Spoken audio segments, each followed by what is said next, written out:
Hello, dear viewers. Support me by subscribing to my channel and share my video if you like it. And also, make sure you comment your thoughts.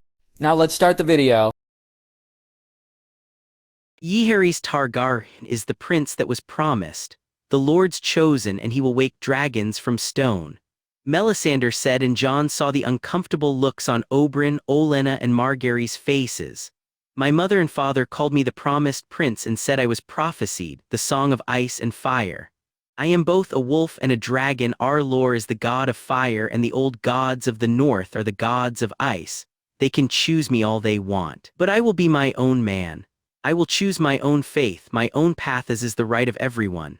Jon said, and saw Oberyn nod and Olenna smile. He moved forward and took out the knife and held it to his hand. Cutting his palm, he allowed the blood drip over the egg and then called for Rhaenys. Dracarys, he said, and watched as the nest and egg were lit alight, the flames catching quickly. He held his hand over the flames and allowed more of his blood drip. The flames rising higher and higher, and then he stepped back and waited. The flames rose into the sky, even higher, and then in the blink of an eye they were gone. He looked to the nest and saw it then, heard its cry and felt it in his mind. Father, the bronze dragon said, and Jon bent down to pick it up, placing it on his shoulders.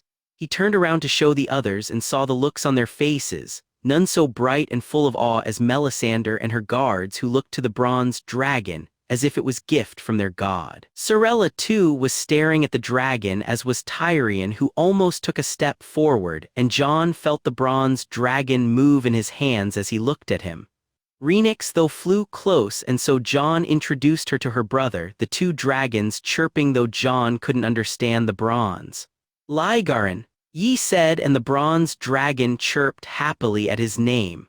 Oberyn, seeing a dragon being born had been something he'd remember for the rest of his life. Seeing how Jon held it in his hands, how he birthed it as if it was nothing, was something he couldn't explain. But despite the wonder, despite the majesty of it, there was one thought that stayed in his head from that night. The Red Priestess was too close to his nephew, too close by far, and it worried him. So he had resolved to speak to them both, starting with her. Jaime had arranged it, and he was sitting in the room waiting for her to come in. Her guards would wait outside, and if he thought she meant his nephew harm, he'd end her and them this day. He and Tyrion would leave on the morrow, so today was about saying his goodbyes too. Ellaria and his girls were with Sarella, and once he was done here he'd go speak to Jon and his niece before a family dinner with all his girls. Prince Oberyn. He heard her voice as she took her seat, surprising him as he couldn't recall her entering the room.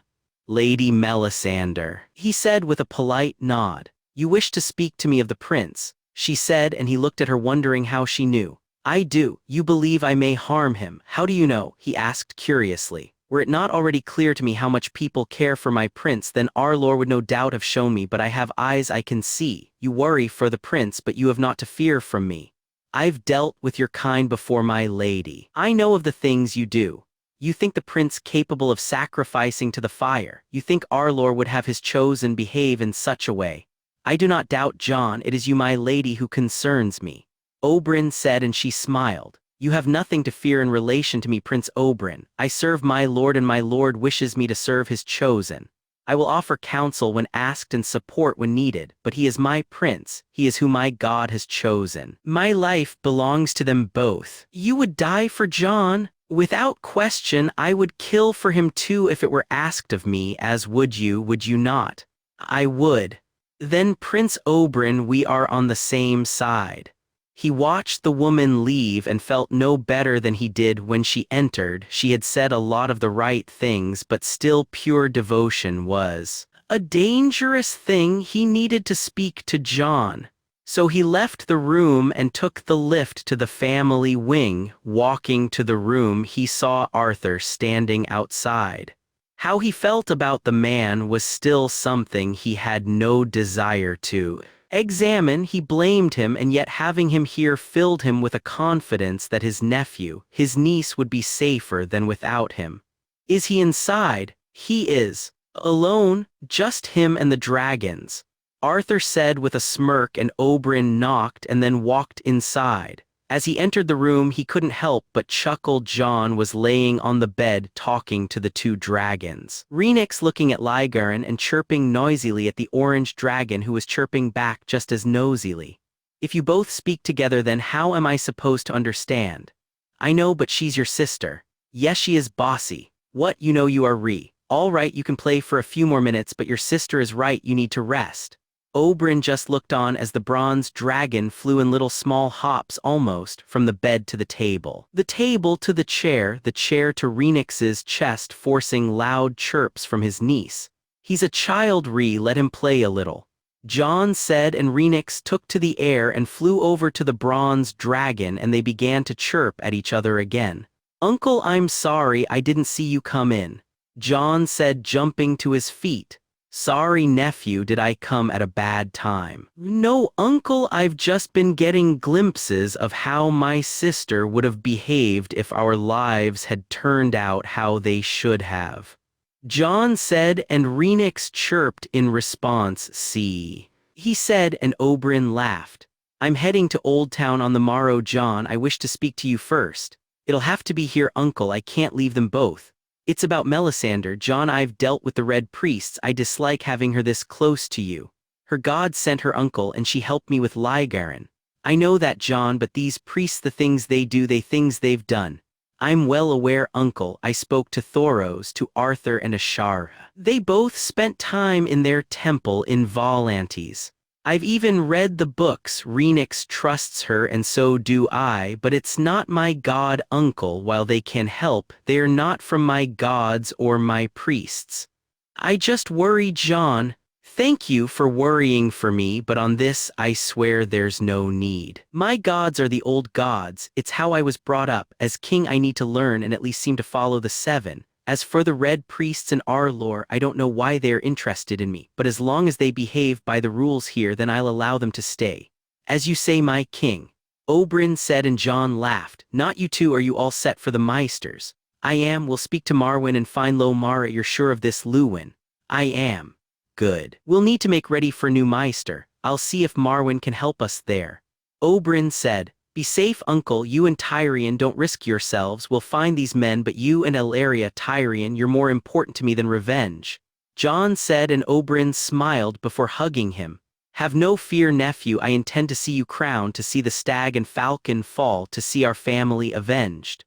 As do I, uncle. Rhaenyra flew over and wished him well too, and asked him to come back here before he went home to Dorne, which he agreed to, and then as he left the room he turned to Arthur. Watch over him, Arthur, watch over them both. I will, my prince, Arthur said, and he left. Jon, the day he'd been dreading had come, and each moment it drew closer. Each moment that passed he felt his heart grow heavier. The Pinnacle ship was ready and waiting, and the ride from the Rock was to be early so they could catch the tide.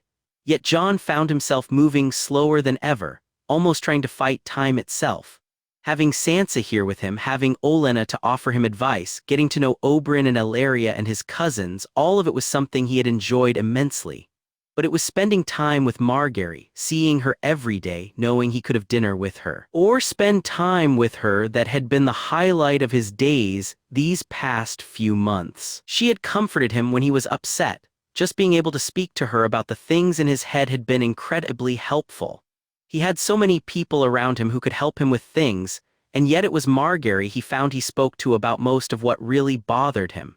Knowing she was going to leave today, that it would be moons until he saw her again, had even Rhaenyra and Rhaegar feeling sad, sensing his mood. But worst of all was something he had come to realize these last few weeks, that thought which wouldn't leave his head, and which had formed into a dream and hope for the future. Ever since dealing with Creolin, it was there, and it made him excited and terrified that the Meister would in the end turn out to be right. A bastard and a rose, it'll never happen, bastard, no matter what you may think. The more time he spent thinking of it, the more it became clear that it was what he wanted for himself. One day he would sit on the throne, and while he had never given it much thought, he wouldn't be alone. There would be a queen beside him, a queen he now knew could only be one person. For Jon there could only be Margaery, and the thought of it wouldn't leave his mind no matter how hard he tried. It had made some of their times together more awkward than they should have been. At times he found himself looking at her and noticing different things, things he had taken for granted. He knew she was pretty, but he found himself more sure of it, more certain that she was in fact beautiful, and that made it hard for him to look at her sometimes.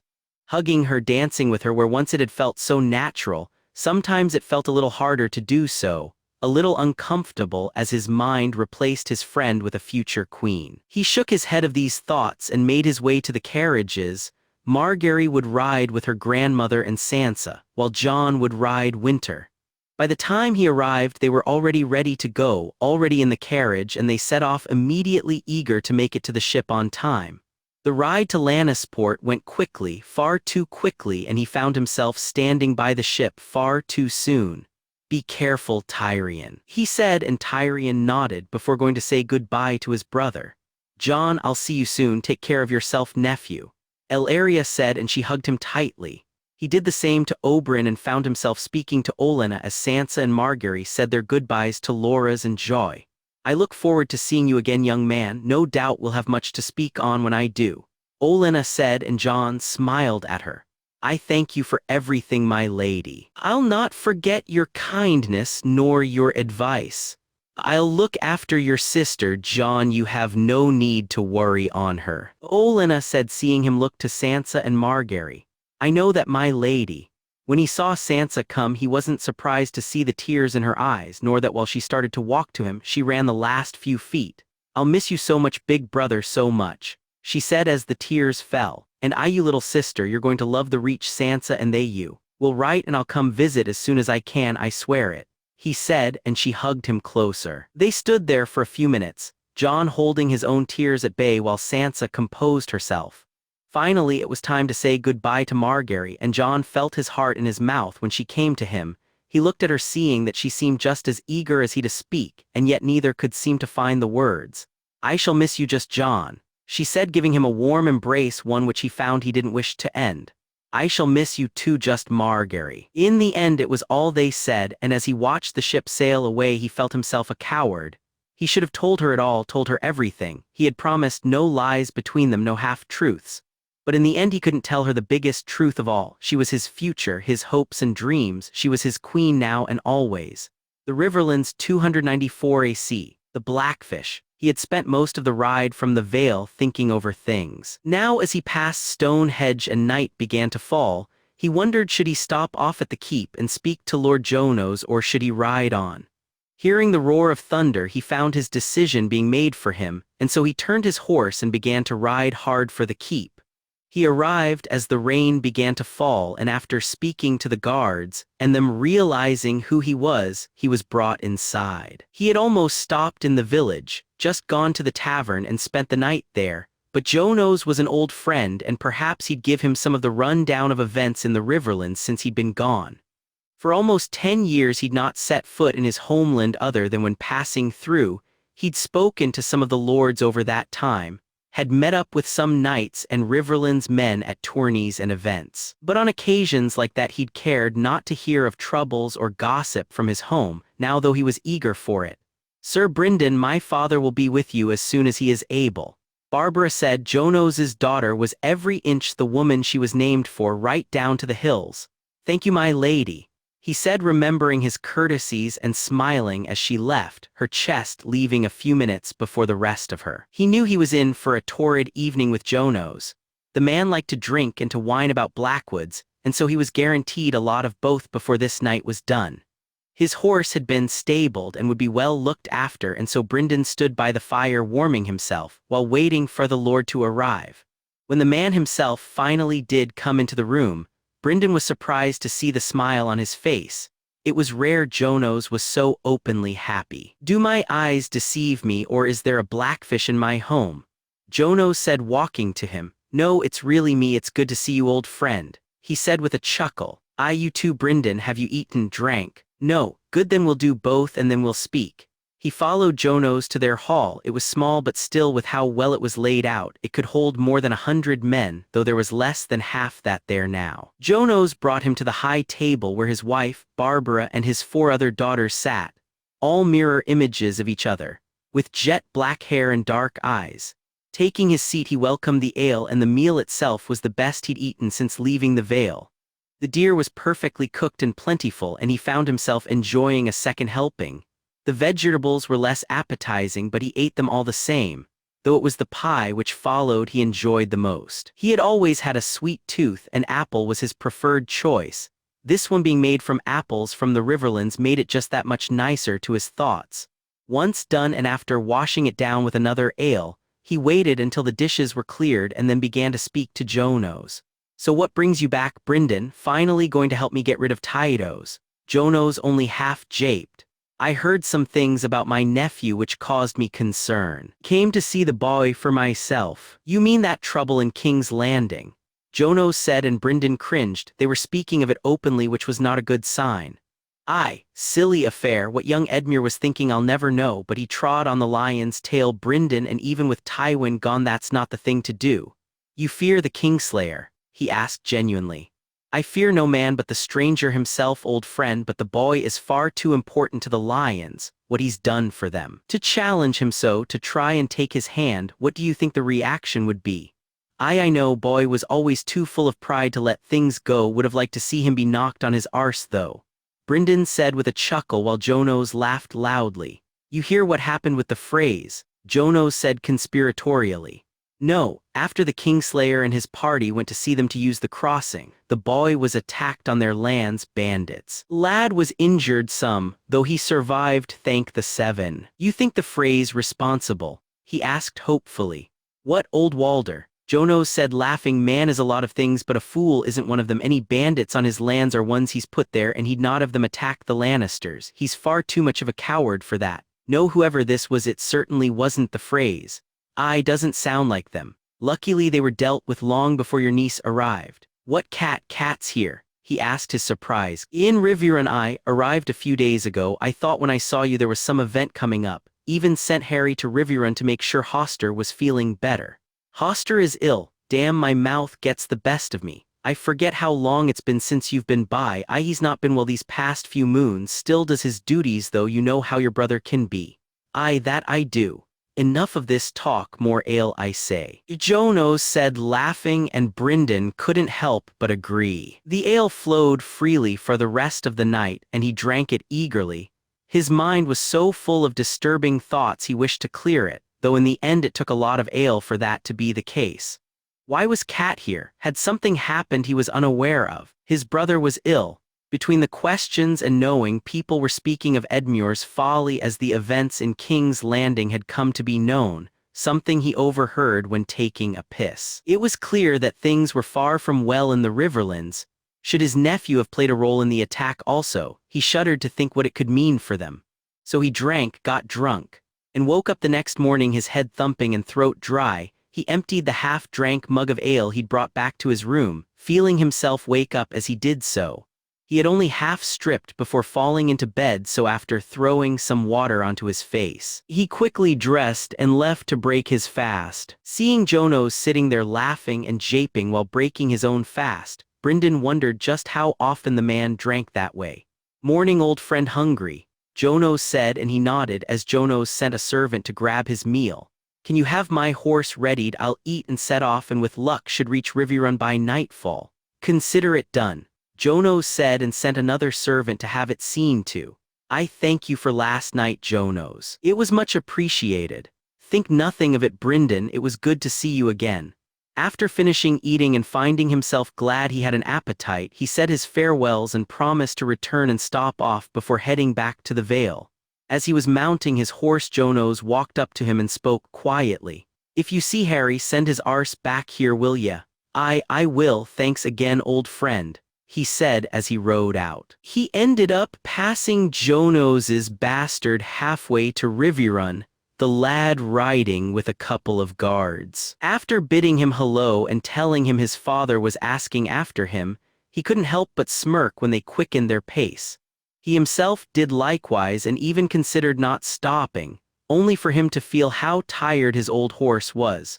So he led the stallion to the stream to drink and took out some of the oats he carried to feed him with, eating a piece of the pie Jonos had packed for him to sate his own hunger. Once he was ready, he set off again, and just as the sky began to darken he saw it in the distance, Riverrun hadn't changed, and he felt the familiar stirring in his heart when he saw it. While he didn't look forward to some of what was to come, seeing Hoster again was for once the least of his concerns. Instead, it was his niece and nephew, knowing Cat had come here, had preyed on his mind. The letters she'd sent and the attack on Jon Snow, too much of a coincidence now with her arrival. "Who goes there?" the guard shouted as he reached the gate. "Sir Brynden Tully," he shouted in reply. He heard the words spoken as he was welcomed back into his home. The Blackfish has returned." Brynden smiled and wondered just what this return would end up being. Riverrun 294 AC. Edmure, how he had survived was beyond him. A dozen men had been sent to kill a boy, one single boy, and yet he had survived with nary a scratch. Edmure was furious when he heard the news. The coin he'd spent was excessive, and without the bastard's death to show for it, wasted. He had been called by his father about it and had denied it was anything to do with him. While he had looked at him suspiciously, in the end he had believed him. Edmure very thankful now he'd gone outside of Westeros to find the men required, Petter's contacts coming in handy in that regard.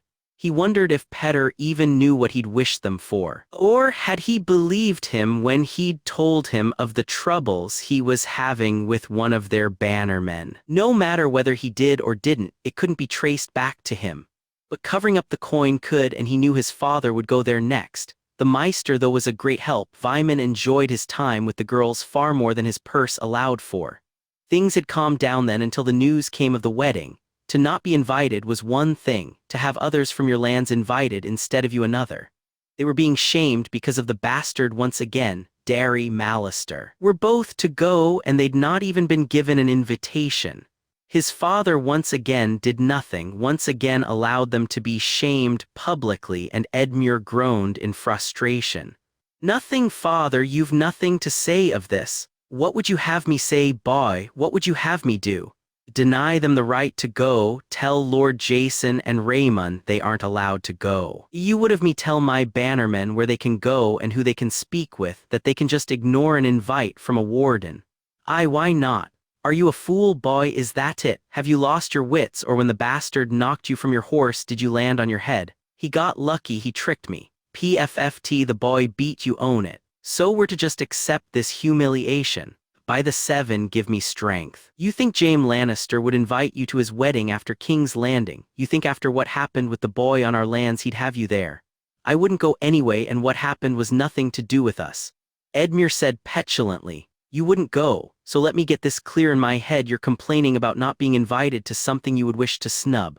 "Aye, by the 7, I've raised a lack wit," his father said, coughing loudly and for quite a few minutes. "Are you all right, fathers?" he asked, and his father, red-faced, waved him off. "I now listen carefully, Edmure. We're lucky that boy didn't die on our lands. We'll be even luckier if they don't think it was us who played a part in it." His father raised his hand as he went to speak. "I've told you already, boy, and I swear it, if you had anything to do with this, I'll disown you. I'll name Cat's second son as heir. Don't test me on this." He stood looking angrily at his father, though he wisely held his tongue. "As for this humiliation, as you call it, I will accept it and be glad if that's the end of it." His father may believe so, but not he. No, this was far from the end of it. So he would wait and bide him time. He would get a chance to put the bastard in his place, and when he did, he'd ensure he stayed there. For a few moons, though, he had almost forgotten about the boy, almost put him out of his mind. Until one night, hearing from Patrick Mallister at a feast, hearing how the boy had danced with his niece at the wedding, how he had danced with the Rose of Highgarden. The stories of how the boy was best friends with Loras Tyrell he knew, but hearing that he was also friendly with the boy's sister, that he was looking far beyond his station, was too much for him. It infuriated him so much that he even managed to overlook him dancing with his niece, managed not to think of how close Sansa had come to be hurt in his attack. He even put Kat's panic note she had sent about it out of his mind, so focused was he on Jon Snow dancing with Margaery Tyrell. "Lions, roses, is there no end to who that bastard will try ingratiate himself with?" he said drunkenly that night. "He's just a boy, my lord. He may dance with the Rose, but he's a bastard. If he were older, then he'd not be allowed in the same room as her." Mark said. The Queen of Thorns will never allow a bastard too close lest he pluck her golden rose's most precious flower. Lyman said, causing those around the table to laugh. That's not the point, it's who does he think he is, dancing and being with his betters, he belongs in the gutter.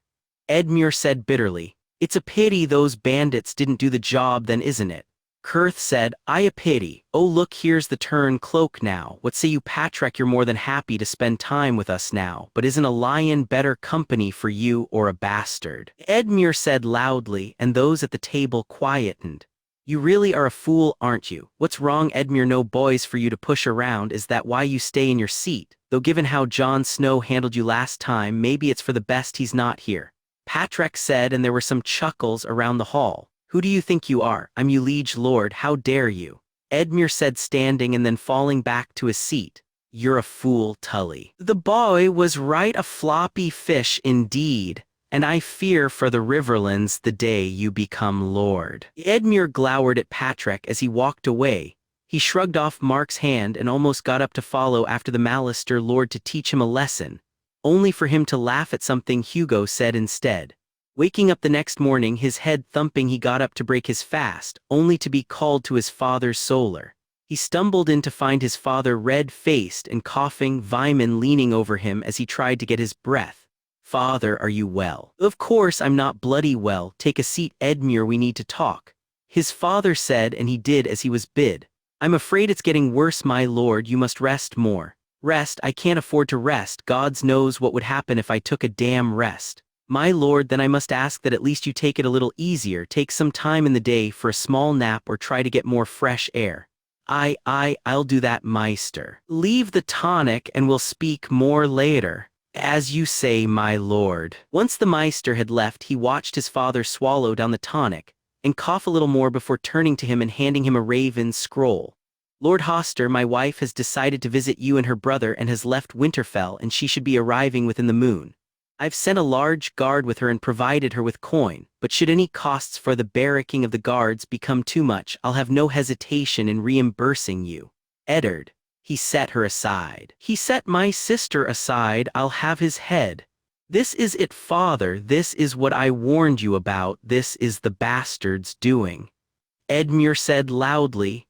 Enough, Edmure. At this rate you'll blame the sun going down and the rain not falling on Jon fucking Snow. He's not set her aside. If he had the letter would say so, he'd have made it clear. You think this is something different.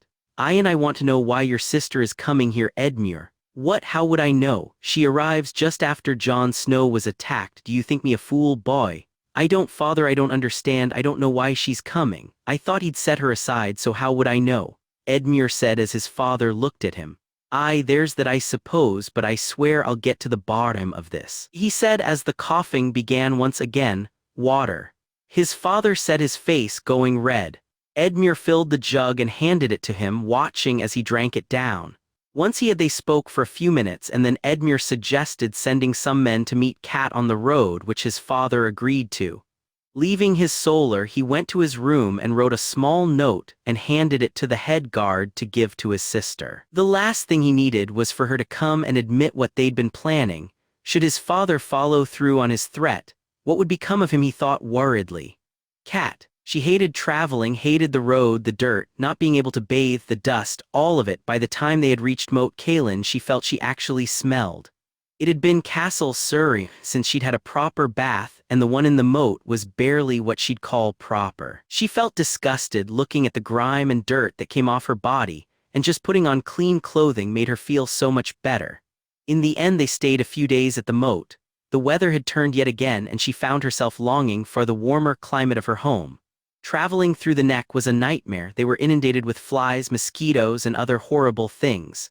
Thankfully, she and Mordain covered the wagon with a net which kept most, though not all, at bay. When they finally reached the other side, she felt as if she could breathe again. My lady, we should reach the twins on the morrow, one of the guards said, and she nodded. The weather outside is much better, my lady. Septa Mordain said, and she couldn't help but agree. As they were traveling to the twins, she wondered if this was where it had happened. Was it here they'd managed to mess things up? She tried to put the thought out of her mind, the idea of how close they'd come to being rid of him. But knowing that had they managed it, then she would have been saved, this journey wouldn't allow her to do so. As they reached the gates of the twins, she prepared herself for what would be yet another uncomfortable experience. "Lady Stark, what brings you to my keep? Your husband gotten tired of you, set you aside, has he?" Walder said with a grin, surprised at that. "Still look like you could warm his bed to me."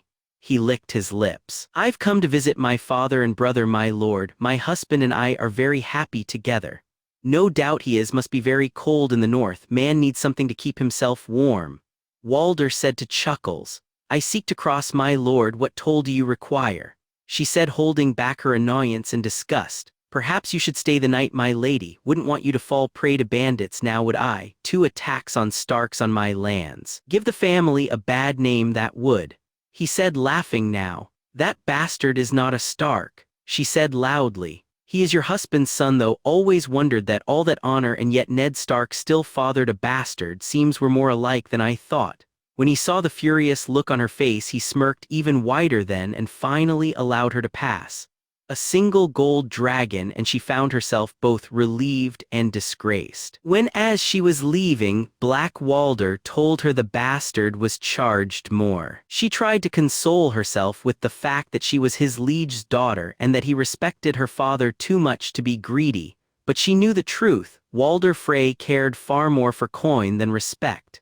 They arrived at Seaguard that night, and finally she felt what it was like to be welcomed properly. Lord Jason was ever gracious, her rooms and the bath she had, just how they should be for a woman of her stature. He sat her at the high table and treated her like the beloved daughter of his liege that she was, and she found herself finally free of the aches and pains the last moon had brought. When his son arrived and told her of Sansa, she had smiled and sought more information, though by the end of the night she'd wished she had not. She was ever so worried on her brother when she arrived, sat by his bed as much as she could. "Such a dutiful young girl, my lady." Lord Jason said, "Aye. She and Jon are quite close, my lady. Never seen a lad dote on his sister so," Patrick said, and she smiled though grimaced inside. "Patrick went to the wedding in the west, such a wonderful event, though I heard you had your own in Winterfell too," Lord Jason said, smiling while he looked at her. "We did, my lord, though a proper wedding in the West would have been much different, no doubt," she said with a practiced smile. "As you say, my lady." The conversation was stilted, she found, for the rest of the night. Lord Jason and his son picking up for her dislike for mentions of Jon Snow, and especially when they mentioned Sansa being with him. She knew it, she had worried of it, and now she was seeing it come true. The boy, using his bastard powers, was taking her sweet girl and leading her astray. She cursed Edmure, his stupidity and incompetence. If only he'd done what he was supposed to. They left Seaguard the next morning and rode on, stopping at Wendish town. She would have stopped at Raventree Hall but for the appearance of the men wearing her house colors. She at first felt herself almost beaming with pride. Her father had sent her an escort. He had made sure she would arrive as befitted his daughter. But then she was handed the note by the lead guard, and she knew it was Edmure who had sent them and not her father. "Cat, father suspects, we must be careful. I shall speak to you alone when we have the chance. Ride quickly, sister. Stop as little as possible, for we must speak soon. Edmure." She took the letter in her hand, and held it there as they passed Raventree Hall, a part of her still wishing for nothing more than to spend a night in the keep. But instead they rode on, and that night after eating, she burned the letter in the fire. The next day, along with their guards, they continued on, and then finally, after moons of travel, she saw it in the distance.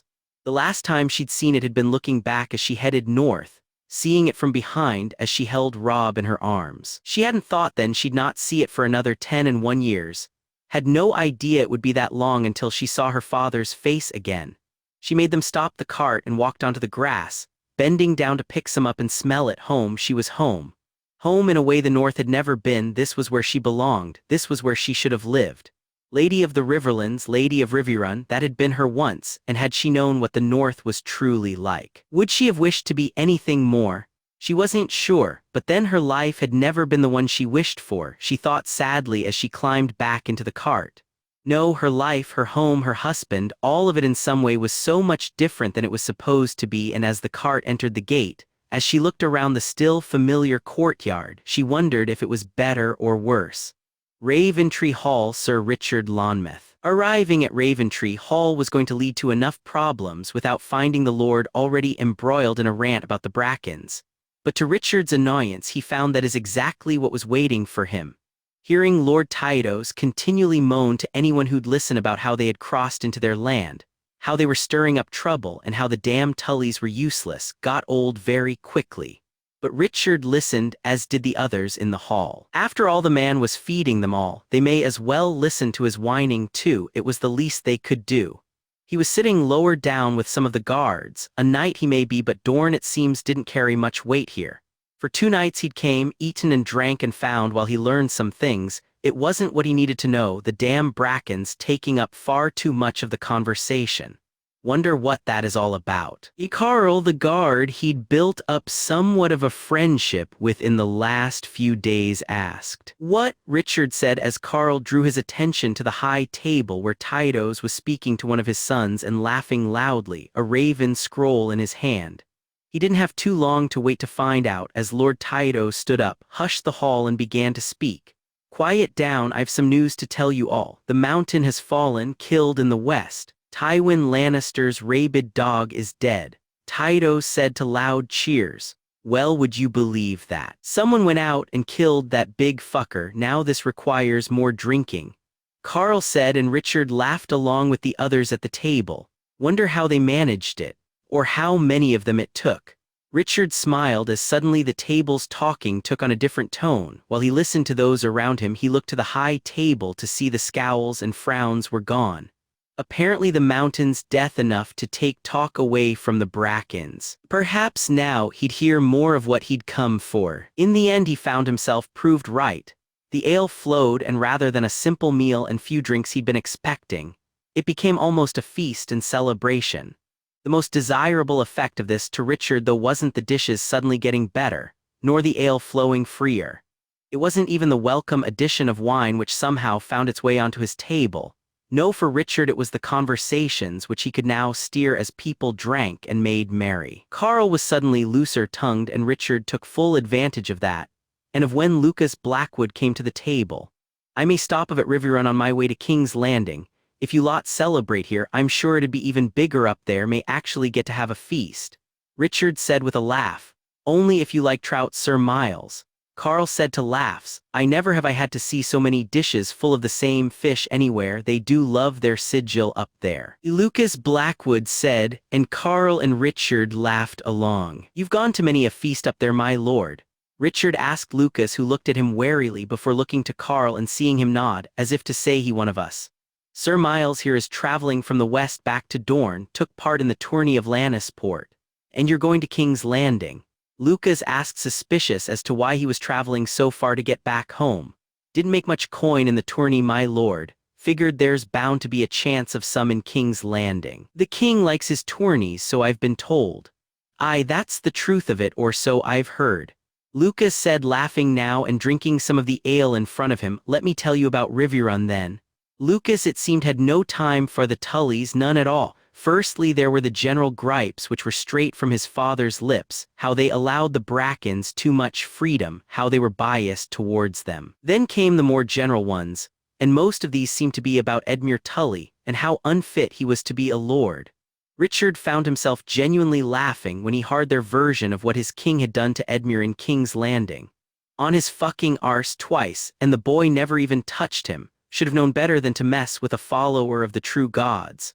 Lucas said, laughing loudly, then knocked on his arse in a joust by a 10-named-day-old boy. Even the bold himself lost his one at 10.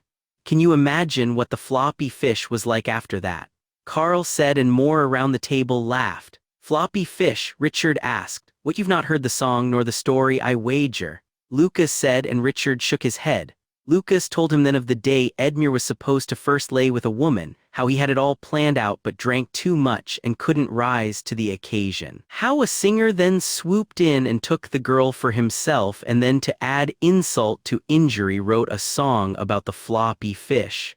After laughing along with everyone else at the table, Richard tried another tact. A man who drinks too much and tries to bed wenches, surely there's nothing wrong with that, he said, looking to Lucas. Aye, but a man who can't hold his drink and fails to bed them, well, that's a different story. Carl said, laughing loudly, true, but if that's the worst of him, then he don't sound too bad. Richard said, and Lucas shook his head. Man's a fool, Sir Miles, can't take a slight nor hold his drink. All the way back from King's Landing he was swearing to get even with the bastard. My brother Brynden said the drunker he got, the more ridiculous the things he came up with. He said, whispering conspiratorially. But we've all done that surely, many's the time I lost in the joust or melee and groused about it. But a 10-name-day-old boy, you ever threatened to kill a 10-name-day-old boy? Lucas said, shaking his head. No, you got me there, but maybe it was just the beer talking, besides isn't that boy all the way over in the west? He said, and as Lucas finished his ale and Richard moved his own over to him, he began to whisper again.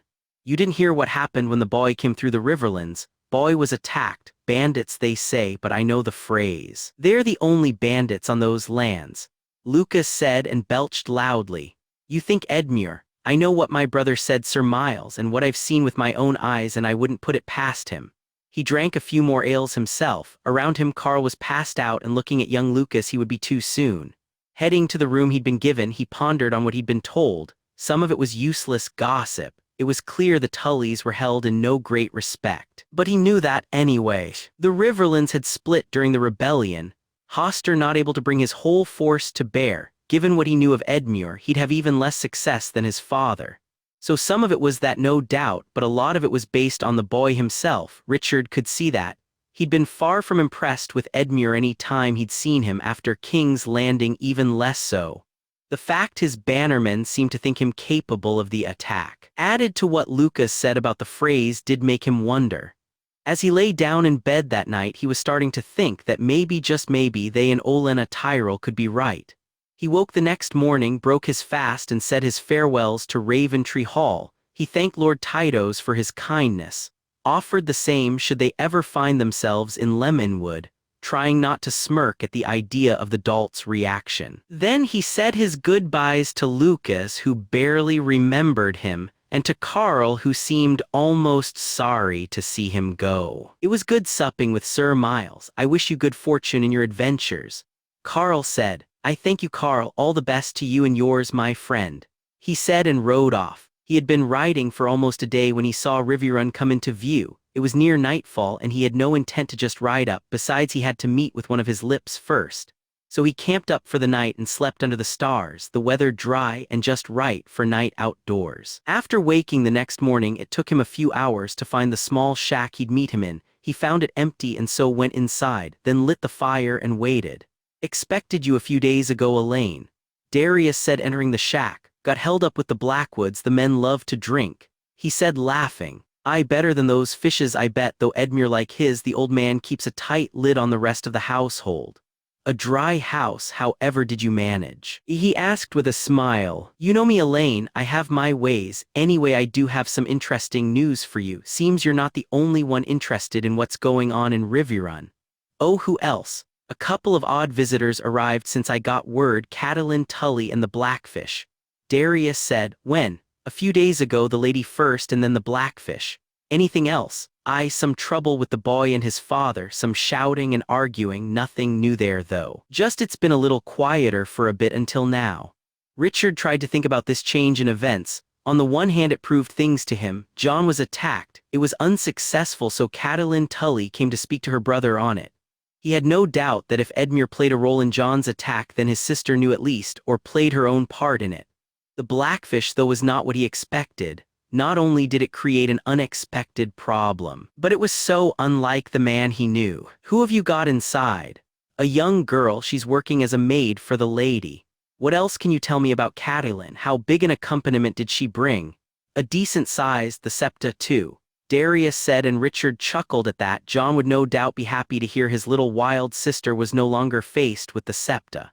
The Blackfish came alone. There's been some problems with him and his niece and nephew, and he's been spending his nights with his brother. You can contact the girl easy enough. Aye, Good, the blackfish changes things, he knows me, he'd recognize me, and that would lead to far too many questions. Where do you stay? Normally in the village, but when working it's here, it's easier to get to the meeting point from here.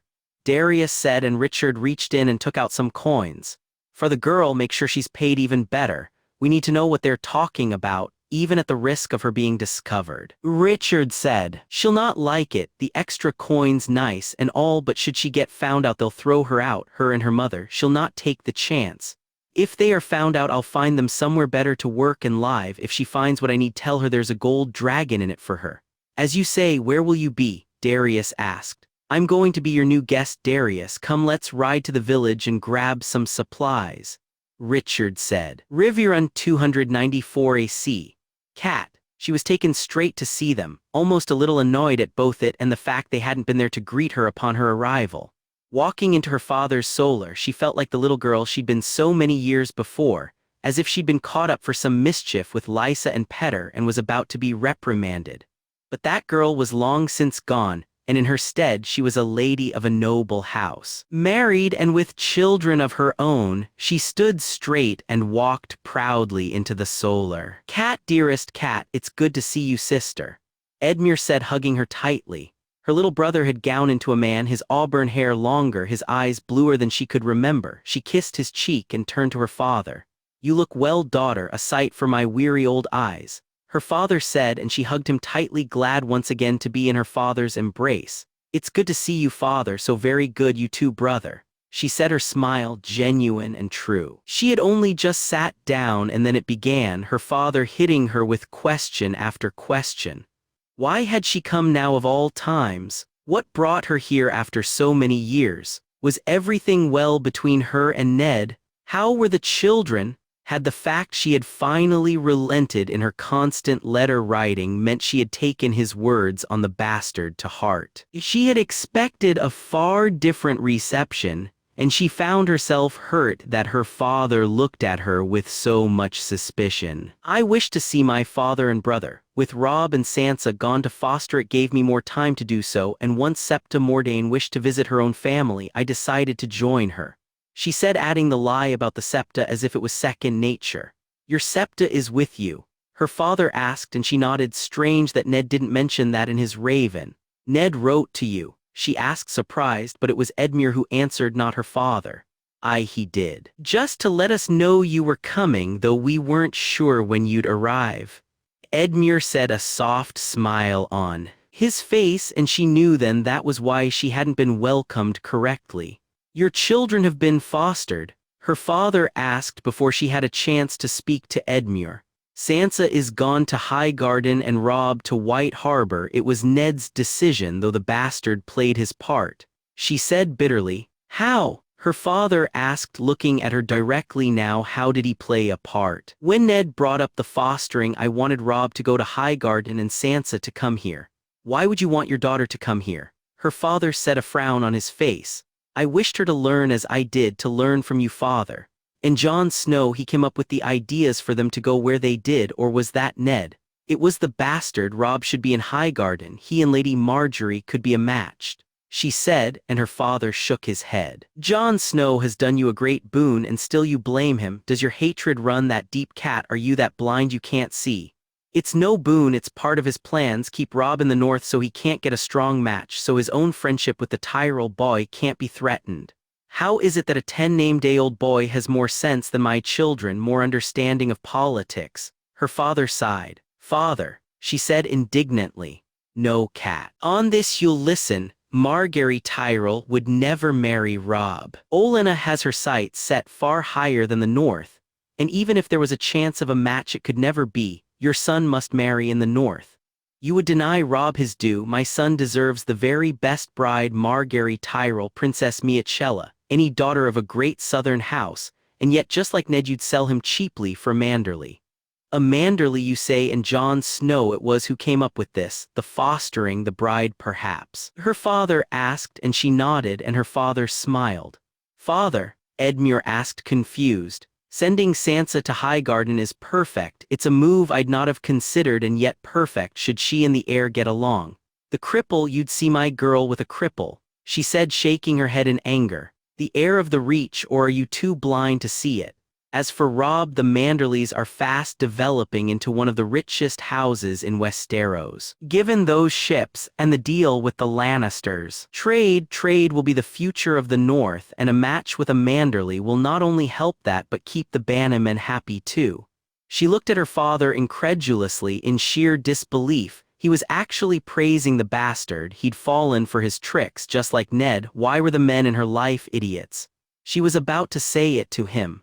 About to show him just how full of tricks bastard were. How all of this was just another step in his plan to take Winterfell from Robb when he began coughing loudly, struggling to catch his breath, and she ran to his side. Father, a Meister, Edmure get Vyman," she said worriedly, though her father waved it off and pointed to the water jug. After she helped him drink it down, his color started to return, and he sent both her and Edmure away so he could rest. Her brother told her that this had been going on for a few moons, and had been getting worse lately. Before she could ask him any questions, though, he led her to a small room where they could be alone and talk. "Why did you come, Cat? Father is already suspicious. You here now only makes it worse. I had to come. You failed, Edmure, you failed, and now my family is being torn apart, and Father, Ned, none of them can see what he's doing, none of them but me. I don't. This what Father says, it makes sense. Sansa would love Highgarden, would she not? And if it's true about the Manderleys, then it's a good match for Robb, and they follow the true gods too.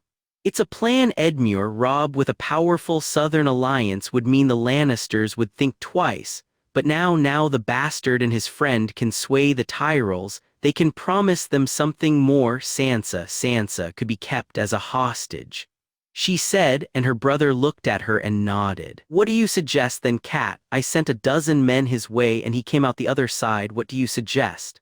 "A dozen was too many. It only takes one man to do the job." "A cat's paw? Where would I find one? Leave it to me. I'll handle it from here, brother," she said, and Edmure smiled at her. They had a feast that night, and she enjoyed having people behave properly. There was joviality instead of loud drunkenness, and bards and musicians. Even though none of the lords of the Riverlands were there, some of their sons who were friends of Edmure's were, and Cat enjoyed being asked to dance by them. She had one of the very best nights she could remember in a long time, dressed how she should be, her hair done up, dancing and holding court, finally feeling the true lady she was. She broke her fast with her father and brother the next day, spent most of the day embroidering with Sept Mordain, and found herself looking out the window at the river as it flowed by more than once. She dressed for dinner and was heading to the great hall when an excited young man ran by her, heading to her father's rooms. She turned to follow, hearing her father's voice call out for Edmure, and then she saw her father walk from his rooms towards her. "Father," she asked, seeing an odd look on his face.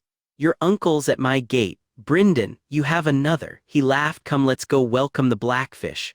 She found herself smiling at the thoughts of seeing her uncle again. It had been far too many years since she had, but as they walked she wondered what had brought her uncle home after so long. The closer she got to him, the more the smile on her face turned into a worried frown. Riverrun, the Blackfish. In the few days he'd been here, certain things had become clear to him. His brother hadn't changed, still arguing with him over a betrothal he had no interest in.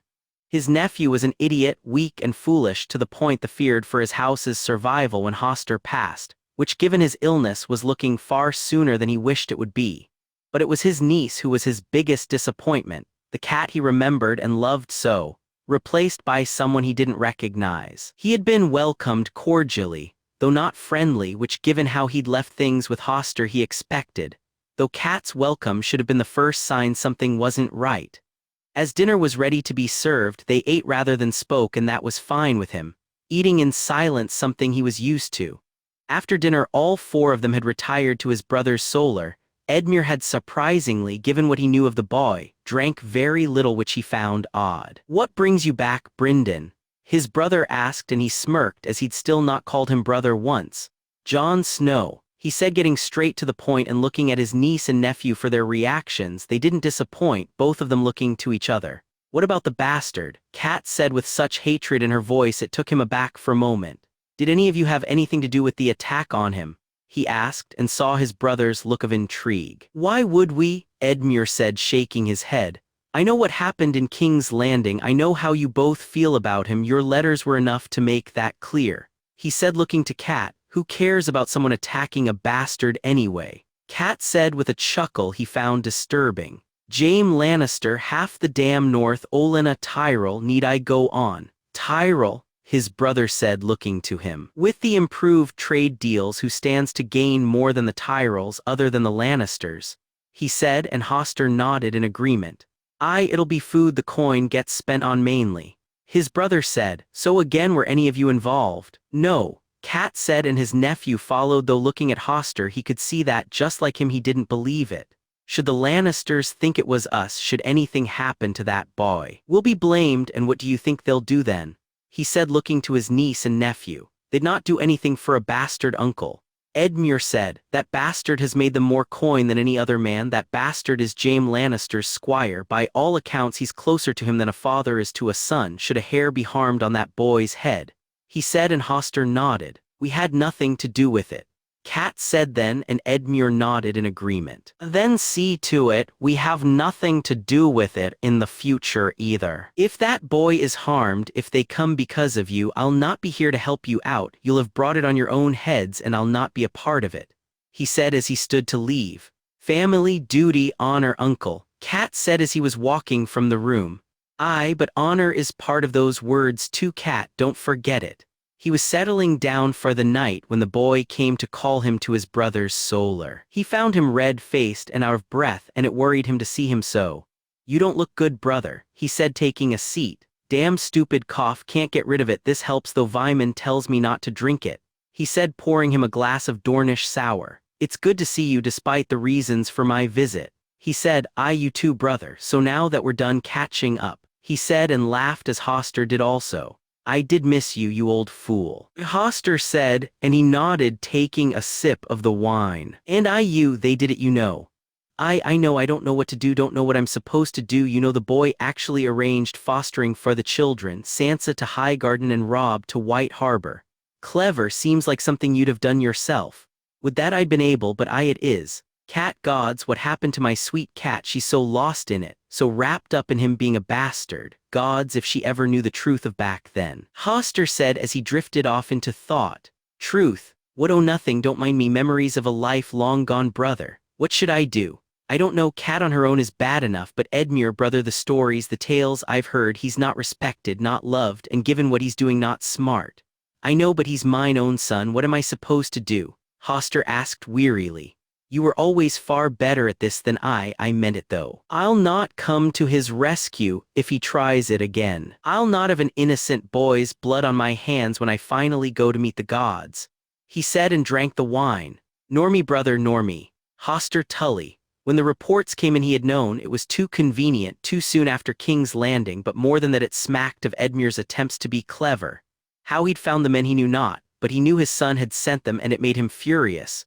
Only the boy's survival had calmed him down. Seeing how Edmure reacted to the wedding only made it clearer that he couldn't be more right in his assessment of his son's failings. Deep down, though, he had always known that incident with the bandits years ago, finding the woman's body, covering it up, all of that because he tried to teach the boy and watched him fail repeatedly. He still at night had the image of her blonde hair in his head, of her pleading for them to ride out and help the village. He had failed her, failed them, and failed his son too. He should have been stricter with him, less indulgent, should have sent him off to foster where he'd learn, but he was all he had left of Minissa, and so he kept him close. Family. A daughter he'd forced marry against her will who hated him, and another he'd kept secrets from, all in order for their family to be safe, he'd told himself, all in order to reach higher. At least Cat had married a good man who loved her. At least she had found some happiness in that, even at what it cost him to give her that. He deserved it, though, he deserved it, he told himself late at night. Brandon Stark deserved it for shaming her, for marrying another. Edmure, his boy, his heir, the future of his house, young and dumb and a craven to boot. How had he not seen it earlier? How had he not fixed it earlier?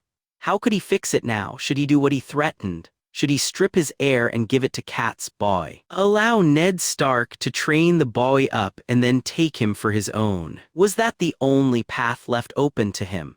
Brynden, for over 10 years he'd wasted time on a petty feud with his brother, a petty disagreement, all because he dared say no, all because he refused his order and wouldn't take the girl to bride. What could he have done with those 10 years? With Brynden by his side, he could have taught Edmure to be a man, could have been there for him, he could have had his brother with him. Duty. Duty to one's king, but what happened if you choose another? What happens if you decided another gave you a better opportunity? Was it not your duty to follow that king, or should you always be beholden to your oaths? The Targaryens raised them up, but under Baratheon they could rise even more. Jon Arryn was right when he came to him all those years before. Was he right to forsake his oaths? Did he fail in his duty? Duty to one's God, was it not right to help those who knew no better to see the light? Was that not the duty of a man? The North needed to be brought into the light. Did not that duty to the gods negate his duty to a king? Did it not absolve him of being an oath breaker? Was not Brandon Stark guilty of trying to derail that? Of trying to keep the North in the dark? And if so, was he not right to see him suffer because of it? Was it not his duty do so? Honor. Such a fickle thing when compared to the other two, he thought, for no matter how he looked at it, he had forsaken his own many years ago. He had lied, told half-truths. He had hidden things from his family and his allies, but hadn't he needed to? And wasn't him taking the responsibility for doing so a sign that despite it all he was an honorable man? Brandon Stark deserved to die, for he showed he had no honor, but was he any better? Was he in the end just as dishonorable? He was a boy, and innocent despite the nature of his birth, despite the stain he brought on their house. In the eyes of the Seven, he was a child, and all children are innocent. Could he sit by and let the boy fall? Could he allow his son commit that crime? Could he go to his gods with the blood of an innocent boy on his hands? Weren't his hands bloody enough? Wasn't Brynden right? Didn't his brother have the truth of it? He took out the parchment and began to write. I, Hoster Tully, do hereby strip Edmure Tully of all rights as my son and heir. I unname him as future Lord of Riverrun and Lord Paramount of the Trident, and do hereby name Brandon Stark my grandson as my legal heir, with my brother Sir Brynden Tully to act as regent until the boy comes of age. Hoster Tully, Lord of Riverrun, Lord Paramount of the Trident. He held the letter in his hands as he walked to Edmure's room. He needed to tell him, needed to speak to him on his decision, hard though it was. He found him half drunk, but far better than usual, though his clothing was disheveled. Father, his son said, trying to rise to his feet. Sit down, boy, there is something I need to speak to you on. Father. He handed him the letter, watching as the realization dawned in his face. As he looked up at him with tears in his eyes, Hoster found his own threatening to fall. You've left me with no choice, Edmure. I must save you from yourself, save our house from ruin. You would do this to me, do this after all I've done. It's because of what you've done that you leave me with no choice. How could you? Do you hate me so? Why do you hate me so? Edmure said and began to cry. He moved towards him and began to cough, his breath coming in shallow bursts. I don't hate you, son, far from it, I don't. His coughing became louder now, and he held his hand to his mouth, feeling liquid leak from it. I don't, he said as he looked at his hand and saw the blood. Meister. As he fell to the ground and things began to go dark, he saw Edmure sitting there looking at him, not making a move, and then there was nothing but never-ending darkness as he drew his final breath. Winterfell 294 AC. Ned. Work had begun on Wintertown's expansion, after speaking to some of the people who lived there and receiving encouragement. He and Luwin had gone over the food situation. More people meant more food, and more food meant more expense. With the trade deals White Harbor were involved in, with Bear Island soon to be doing so too, coin would be more plentiful. But even so, given the coin they'd spend on Wintertown as well as buying more food, it would be some time before they saw a benefit. This concerned him, as in some ways that was the point. While he knew he'd need to spend some coin up front, he was not used to spending so much and was naturally cautious. They had been going back and forth over this when the Raven arrived from Highgarden, and whether it was Jon, the gods, or whoever, it felt as if someone was looking out for them. My lord, a raven from House Tyrell. Luwin said, bringing it in. He took the raven, opened it, and after reading it smiled and shook his head, handing it to Luwin. Lord Stark, in the spirit of hopefully newfound cooperation between the Reach and the North, Given both your son and daughter's ties to my house, I would like to offer you a better deal on our trading arrangements. As of our last order, please accept a quarter discount on all shipments between ourselves and House Stark. I also look forward to expanding upon our future cooperation in other areas. Lord Mace Tyrell. My lord, this is most fortuitous, Lewin said, and Ned couldn't help but agree. How much does this actually help us? He asked. Given our last shipment and our next order greatly, should we wish to expand on orders in the future, even at our present costs we'd be getting a quarter more produce at the current expense. While not the best at sums, Ned could see huge benefits already. They would need to order more anyway. This allowed for that at a lesser expense. He began to work it out in his head, and soon figured what he'd be spending on Wintertown would easily be set off against what they saved on food orders alone.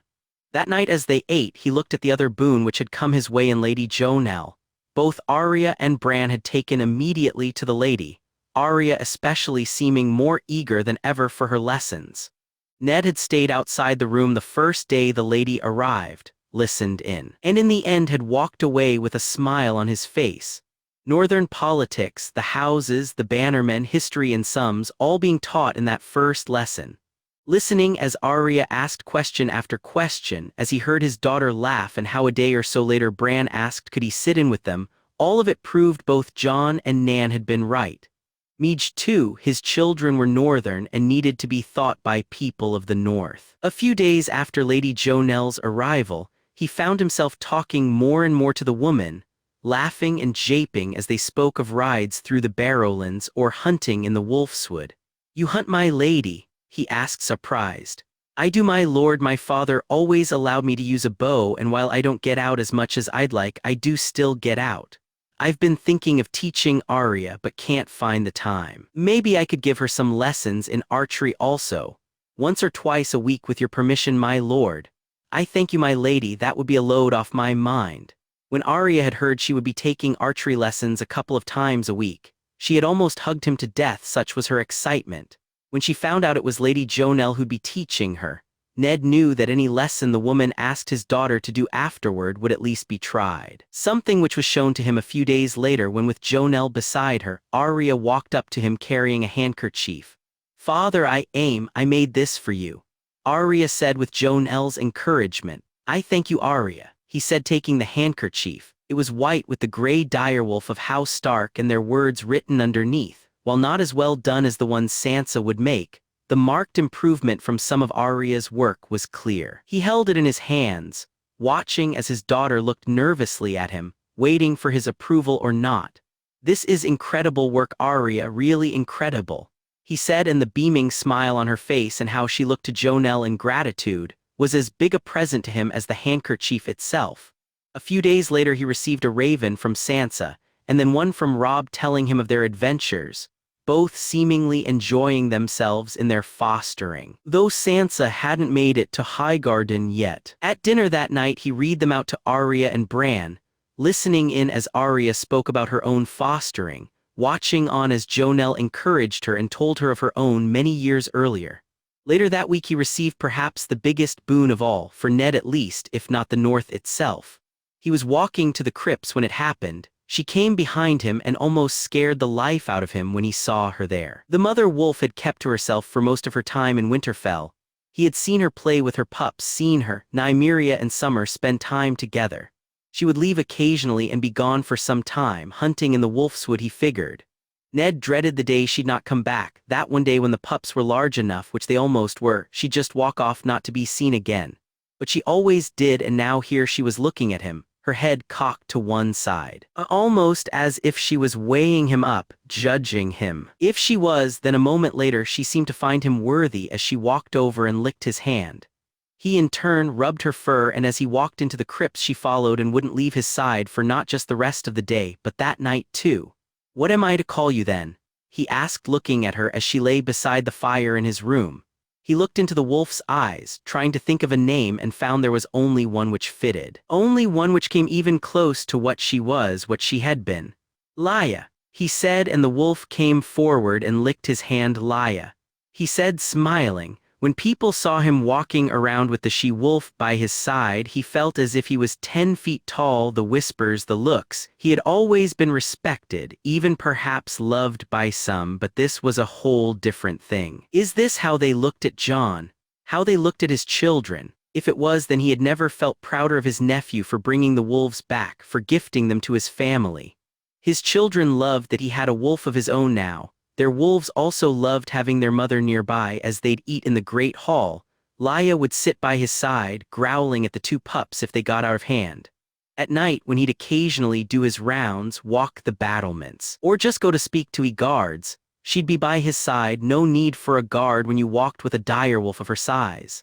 The wolf, though fierce, was gentle too. She cared about his family, he could tell, and he knew he couldn't have picked a better name for her. It was a few days later, though, when she acted strangely, scratching at his door one night to get out. He looked at her and she at him, and then he let her outside, thinking that would be it. That perhaps she wished to run free for a bit. But she waited at the door for him, before coming to his side and grabbing his sleeve, dragging him to the door. He dressed and followed, and found to his surprise that she led him to Kat's room, scratching and biting at the door. "Is there someone in there, an intruder?" he said, realizing he was unarmed and ready to call for guards. But Laia just looked at him. He could swear she shook her head and instead just went back to scratching at the door. Kat had taken her key with her, locking the door when she left, so he had to go to Vaeyon's quarters and ask for the copy, waking his steward up in the process. When he made it back to Kat's room, Laia was laying there waiting for him, and so he opened the door, and right away the wolf ran to the closet, scratching once again. Ned walked inside and closed the door behind him. Opening the closet, he saw Laia scratch at the bottom and then turn her head to look at him. Leaning in, he felt where she scratched, surprised to find a loose board and underneath it a box. A part of him was saying to leave it alone, place it back and walk from the room, to not invade his wife's privacy in such a way. But the wolf was looking at him, staring into his eyes, almost daring him to open it, and in the end he did. There were small pieces of jewelry he'd not seen before and a bunch of letters he hadn't written with his wife's name on them. He sat down on her bed and began to read, feeling his anger coming to the fore the more he did so. Who was Petter Baelish? Why was he writing to his wife? Was Kat writing back? Pentos 294 AC. Illyrio, for moons he had looked, spent a huge amount of coin. Numerous different groups had been sent out, and he had received even less news about the Targaryen girl than he had about his friend. Varys was gone, that much was certain. He had no choice but to send a man to King's Landing too, while not find out about Varys. At least find out about the events there, something he was more than happy he had done. There were opportunities in King's Landing for him, big ones, and he saw a different route should he need to pursue it. But first he needed to find the princess. First he needed for Aegon and her to be betrothed. To be married would take more time. But he could convince her of the benefits if only he could get her here. If not, he could move with his other plan. Given the man laying on the bed recovering in his manse, he could certainly do so. "How is he?" he asked the healer he had brought to work on the Dragon Prince. "He is as well as can be expected. The danger is long past, but the injury is severe. He'll not walk without a limp given the blood loss, and as he ages, he'll feel it more." "Will it kill him eventually?" "It's hard to say. It may if he doesn't take care of it, but if he does, he could live a decent life." Illyrio nodded and left the woman to her work and walked to his room. Feeling hungry, he ordered what was for him a small meal. With Varys gone, their plans were far different. While he felt the marriage to be the best one, the more he thought of the other, the more he saw the benefits. It was the cost, though, which gave him pause. For it to work, he'd need to spend almost his entire fortune. He could, of course, raise it back once they named Aegon king, but still it was a huge risk. "Magister, more letters," the slave girl said, handing him the letters as the others arrived with the dishes.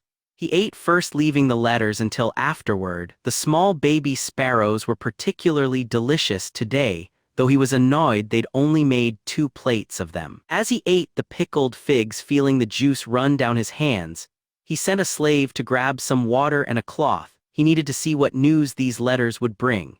The first one was more bad news. They had missed them in Tyrosh, just as they had him. They were on their trail, though, and they were heading north. That at least brought a smile to his face. North from Tyrosh sent them in his direction, and should they land in Pentos, he'd know. This was his city after all. The second note was worse news though. He could keep his coin and they'd keep the advance he gave them. The man with the princess was an animal, a beast, and he'd killed 4 of their number easily. No, my friends, not a beast, a dog. Illyrio said as he placed the letter down and picked up the one from Westeros. No sign of your friend, but the crown struggles. Rumor has it the Tyrells have withdrawn their support. Coin an even bigger problem than usual. It was just as it had been, just as he'd suspected it would go. His friends in the Iron Bank having told him of the offer they'd made to the master of coin, this Littlefinger. Illyrio remembered what Varys had said about him. A grasper with ideas above his station, a man not to be trusted, but Illyrio knew men like that craved coin and he had lots of it. But Littlefinger was just one way in, one he wasn't sure he would use, not when he had others. Illyrio. Aegon wishes to see his uncle, to lead the search for his aunt. He overheard me speaking to Duck about Clegane and fears for her safety. For now I've put him off, explaining if Clegane meant her harm he'd have done so already, but he insists on seeing Viserys. Griff. Connington really was an incompetent fool in some ways, a necessary one but an incompetent one all the same. Aegon was never to know of Dany until it was time, and certainly not about Viserys. That could be a big problem, though perhaps one he could use too. He needed the girl though. Viserys was irrelevant, and even having dealt with him only briefly since they brought him to him, an annoyance he could do without. I am the king. Where is my sister? When I find her she'll have woken the dragon. Each statement as ridiculous as the next. Is this what Ares was like? Is this the Targaryen madness in full effect? Pathetic, weak dragons from a lesser line. Not like Aegon, not like his son. He carried the blood of the true kings of Westeros, the blood of Daemon and Aegar, of Hegon and Meles. His son was the true dragon, the true king, and he would see him on his throne, whatever it took. He asked for parchment and quill and began to write a trading agreement. It was time to expand into Westeros, time for his business to move forward. With some taxes, some bribes. With paying for a feast here and there, he could get close to the court, and then he could begin to work behind the scenes. Coin and influence, that was all that mattered. Coin and influence, both would bring his son the throne in the end. He had enough of one, it was time to spend it to gain more of the other. Bring this to a Fodar, tell him to have Darla present it to the master of coin. Illyrio said to the eunuch who moved quickly from the room. He ate the rest of the dishes before heading back to look at the Targaryen in his bed, confident now in his plan. The boy would buy him a seat. His coin would do the rest, and then Aegon and the boy's sister would unite to take the stag and lion down. As he heard the boy moan in turn, he sighed and closed his eyes, knowing he'd have to present a mummery for some time first. Magister Illyrio, my sister, have you found her? Viserys asked, his voice pained.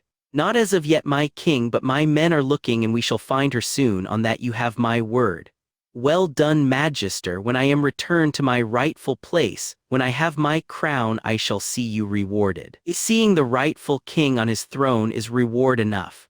Illyrio said as the fool in front of him smiled as if he was speaking of him.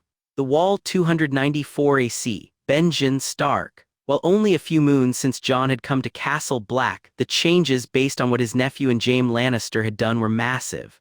The food supplies kept coming, their stocks had never been higher, and the men walked around in warmer clothing. Were better fed and equipped than ever before. The wood, the blankets, the feathers for mattresses instead of straw, to some of the grumpier men of the watch, they were being turned soft, but to most of them they were welcome changes. Meals-wise, they ate meat, decent vegetables, and fruits. Gods, how long had it been since he'd eaten a peach or a lemon he knew not, but lately he'd had one or the other most days. Seeing a dessert being given out with the meals at first had taken the men by surprise. Seeing the pies filled with fruit, tasting the warmth of it, and then washing it down with proper ale, spirits had never been higher.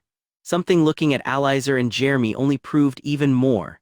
The grumpy master of arms had been his constant shadow, asking him question after question of his nephew's upbringing, his face creasing in disgust at the thoughts of him being called a bastard by his brother. Something Benjen, too, had his own issues with. When not speaking with him, Benjen would talk with Maester Aemon, both of them speaking on their shared kin. Over a warm glass of hot wine they'd speak, share stories and hopefully letters, which was why he'd been called there today.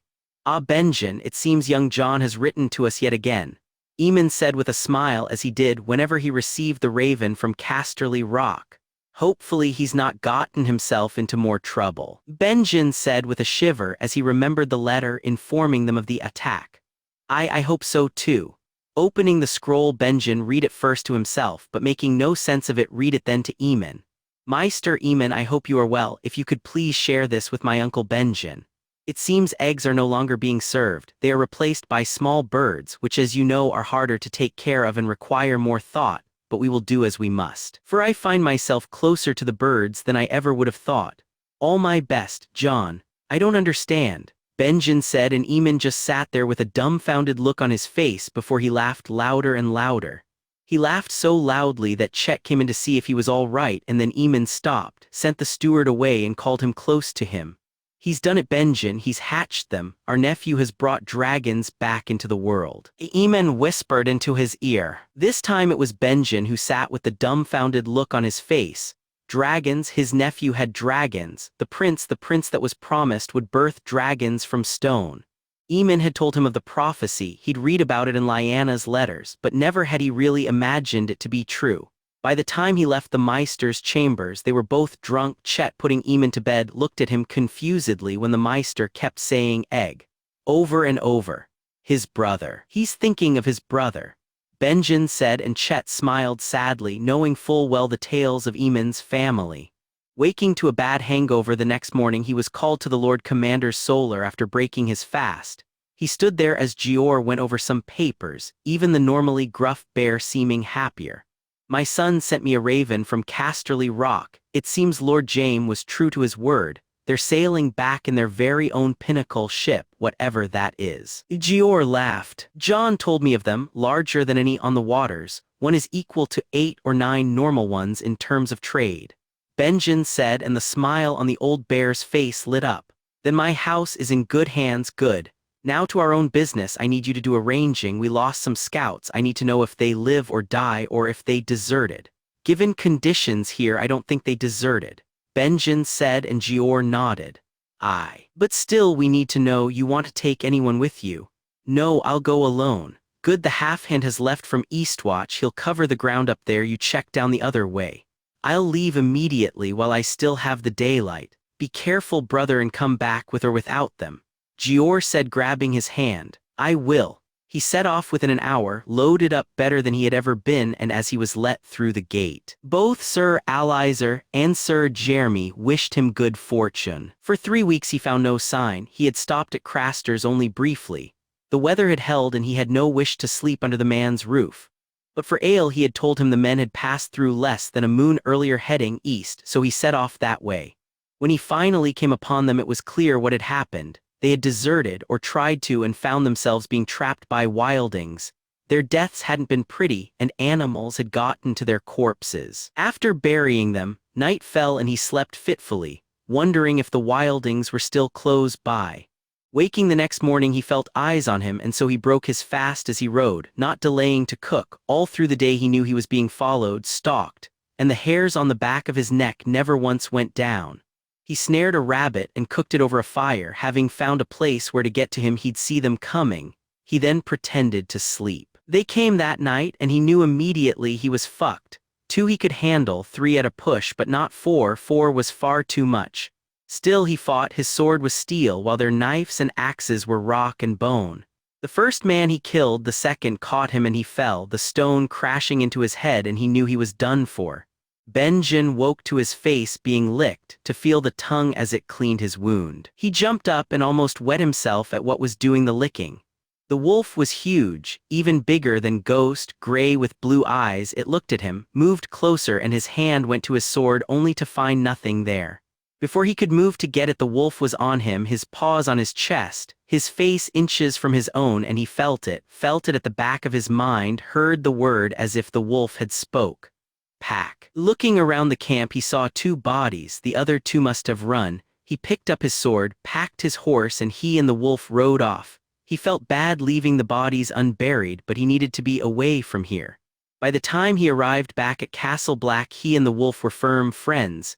It turned out the wolf was far better at snaring rabbits than he was, and so he ate well. Seeing the wall in front of him, he saw the wolf stop, look at it, and then howl as if calling to his pack, and then they rode toward it together. Essos, 294 AC, the Hound. He had a sister once, many years before, so long ago that at times he couldn't remember what she looked at, other times he remembered far too much.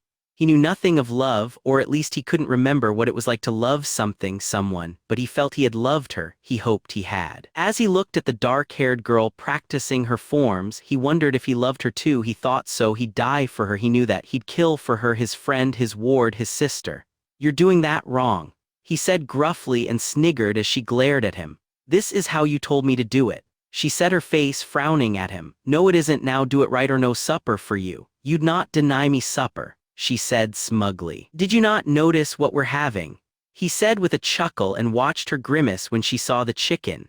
She moved right then, her body more used to the small sword now. She'd passed knives more than a moon ago, and so he'd moved her onto small swords and bows. She was great with one and passable with the other. So it was swords he concentrated more on, doing twice as many lessons with that as the bow. After she got more practice in, he called her over and handed her half the chicken, laughing as she tore into it in almost a mirror copy of himself. "You promised to tell me the truth," she said as the grease fell onto her lap. I did. It's not a pretty truth, and you'll need to hear it all, even through the parts that'll make you mad," he said, and she looked at him oddly. "Why would I get mad?" Dany asked, and he sighed. "Because of my name, because of who my brother is." "What does it matter who your brother is? You told me that," she said, smiling, and he chuckled. "True, but my brother is even worse than yours." She looked at him with incredulity. He knew she had turned around on her brother, but still he also knew the truth of what he was about to reveal. "Who are you?" she asked, a look of worry in her face which he felt hurt by. "Sandor Clegane, the Hound. Gregor Clegane is my brother," he said, and she instinctively moved away from him. Why are you? What do you want from me?" she asked, her hand going to her sword, which any other time would have made him smile. "To protect you, like I've been doing since we met." "Why?" "I told you there are people who wish you protected." "What if they didn't anymore? What if they told you to hurt me?" she asked worriedly. "Then they would be shit out of luck. If they wish you harm, they'll need to come through me whether they've paid me or not," he said, and she looked at him though kept her face straight. "Why should I believe you? What if you're like your brother?" "I'm nothing like him, nothing. I want my brother dead even more than you do," he said, and she looked at him confused. "Why?" He moved his hair from his face, showing the burns more clearly. She had seen them often, but though he never hid them, he did try and make them less obvious when they were together. "He did that?" she asked, horrified. "When I was a boy, I played with one of his toys he had finished with. He caught me and pushed my face to the fire," he said, and she moved towards him. He looked to her and allowed her to walk to him. She reached her small hand up to his face, touched it, and looked at him sympathetically. "Your brother is a cunt," she said, and both of them laughed then. "I a dead one when I see him again." "Do you swear it, that you'll kill him when you see him again?" she asked, looking at him. "I swear it, as I've sworn my sword to you, Dany," he said, and she nodded. "You gonna finish that?" she said, pointing to the chicken in his hand. "Of course I'm gonna fucking finish it, you cheeky little sod," he said, tearing into the chicken as she giggled. They broke camp in the morning and rode on. It wasn't long before he heard them in the distance, horses, a few of them, how many he couldn't be sure. He looked around and saw some trees up ahead and motioned for her to ride to them. Just as they reached cover, he saw them, 6 of them, all lightly armored. Good, easier to kill should it come to it. He made Dany go behind the tree, her bow and arrows with her, telling her to shoot if he gave the signal, and waited for the men to catch up. "We just want the girl, you can ride on," the small man leading them said. "Maybe it's best if you take your own advice," he said, checking to see that none of them had bows. "We mean you no harm, friend," one of the other men said. "Do I look familiar to you?" "'Cause you certainly don't to me, and you're not my friend, so fuck off," he said, watching the man reach to his sword before one of the others spoke. "You leave us no choice, we will take her. Going through you won't be a problem. You should speak to the last man who said that." "No, wait, you can't. I fucking killed him," he said, and gave Dany the signal. The first arrow was true, the man falling to the ground in the rush, though the second only caught the horse, and it fell onto the small man who'd spoken first. While 2 rode at him, 2 fools jumped off their horses, and after dodging the blows from the horsemen, Sandor was face to face with these 2. Whether someone felt numbers were better than quality or skill he knew not, but he had found most of these men to be poor fighters. These two lived up to that. He killed them both in barely a moment, not even having to dodge their blades. He heard a crash behind him as one man fell from his horse, an arrow in his back, the other racing away. Grabbing the bow from Dany, he lined up the shot, missing the man but hitting the horse and watching as the man flew from the saddle and hit the ground hard. He looked around, 3 men dead, 2 injured and one of in the distance. "You all right?" he said, and Dany nodded her head as he gave her back the bow. He smiled when she put another arrow in it ready to fire if needed. "Good girl." Moving to the man who tried to ride him down, he found the arrow in his back and the man groaning. He looked to the small man who was trying to get out from under his horse and then back to the other. "Who sent you?" he asked, even though he knew. "Fuck off," the man said, and he smiled as he drove his sword into his chest before moving over to the other man. "Who sent you?" "Illyrio Mapades. He just wants the girl, just the girl. He's willing to pay a lot of gold for her."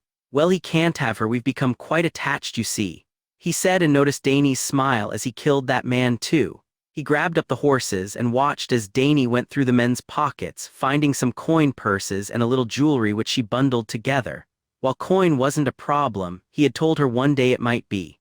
Since then she had collected quite a nice little stash just in case she needed it. The horses they'd sell, and she'd hold onto that coin too. They mounted up and rode onward, coming to the man who tried to get away. His leg was broken and he was crawling on the ground. Sandor jumped from his horse and walked to him.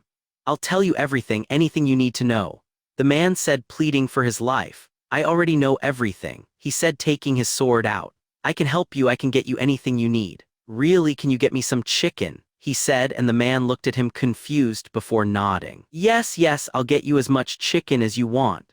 "Got any on you?" he asked, and the man looked at him shaking his head. "Then what fucking use are you?"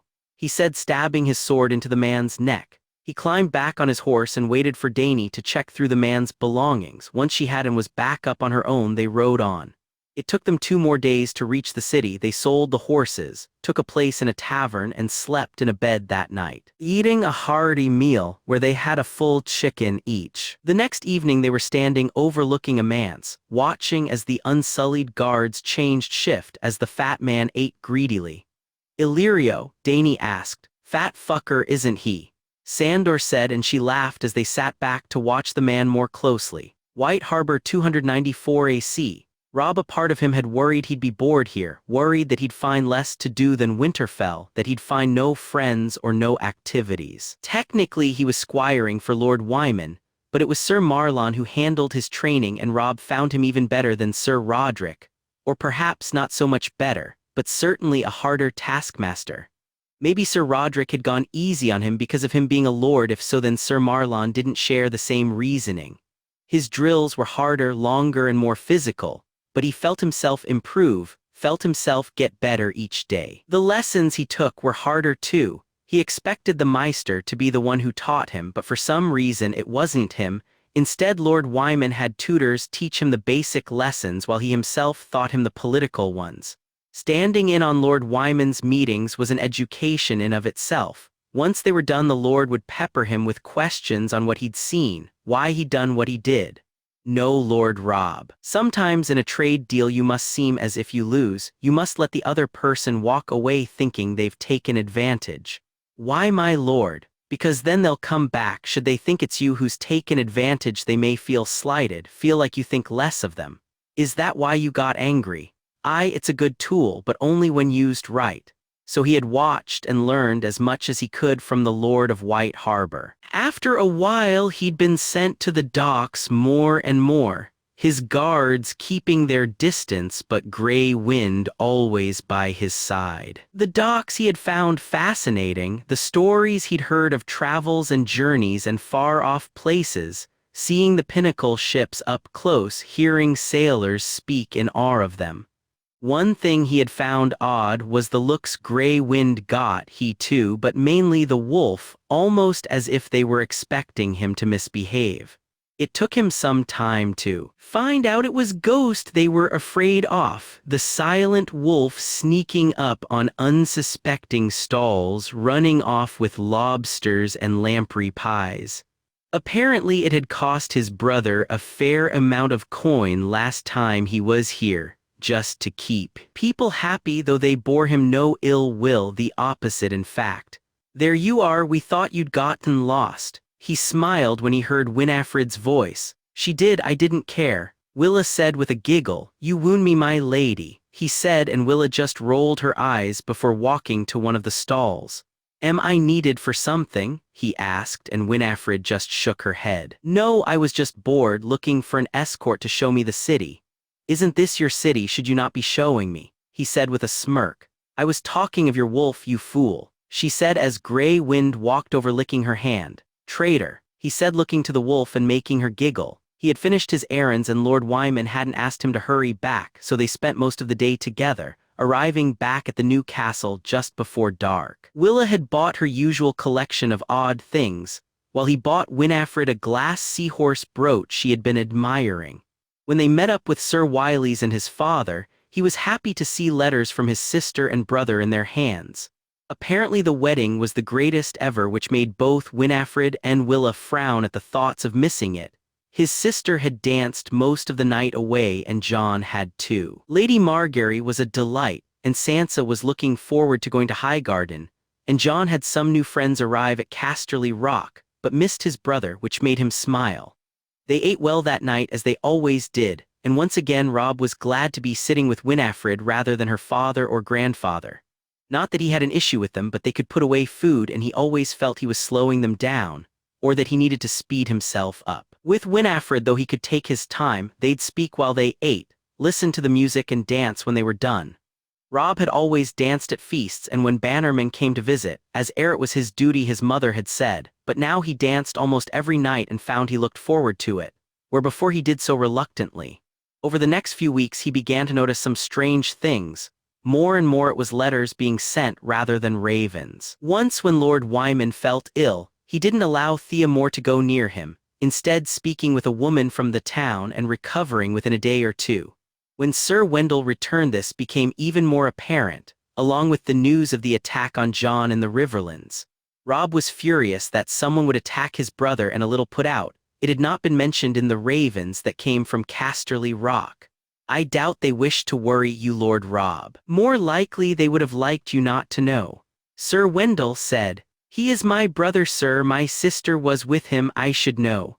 Indeed, which is why I told you your brother is well, my lord. He hurt his shoulder and has a small scar over his eye which will fade some as time goes on, but he is well.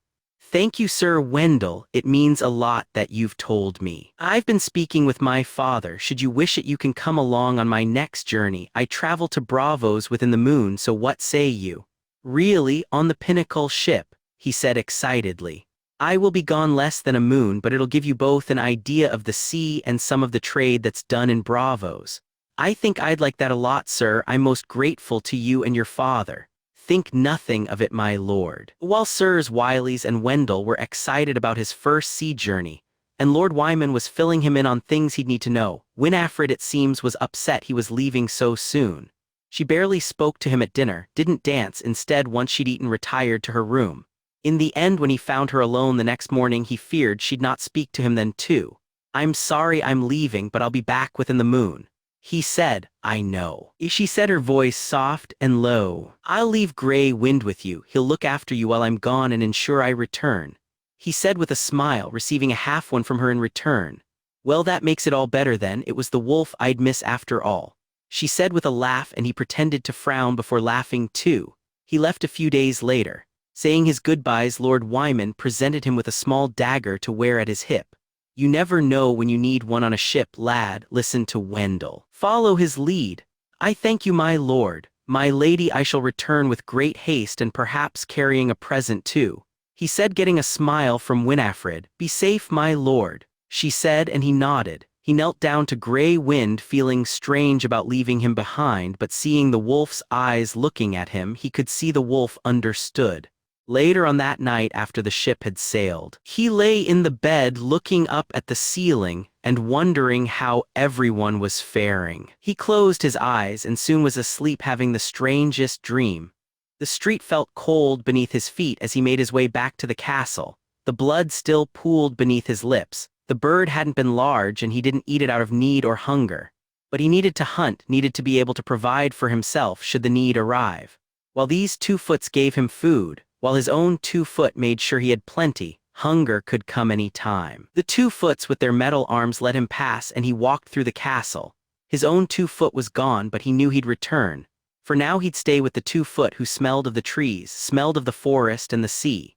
The door opened and he walked in, laying on the bed, her arms around him. He slept as she did, and both of them wished to see his 2 foot soon. King's Landing 294 AC.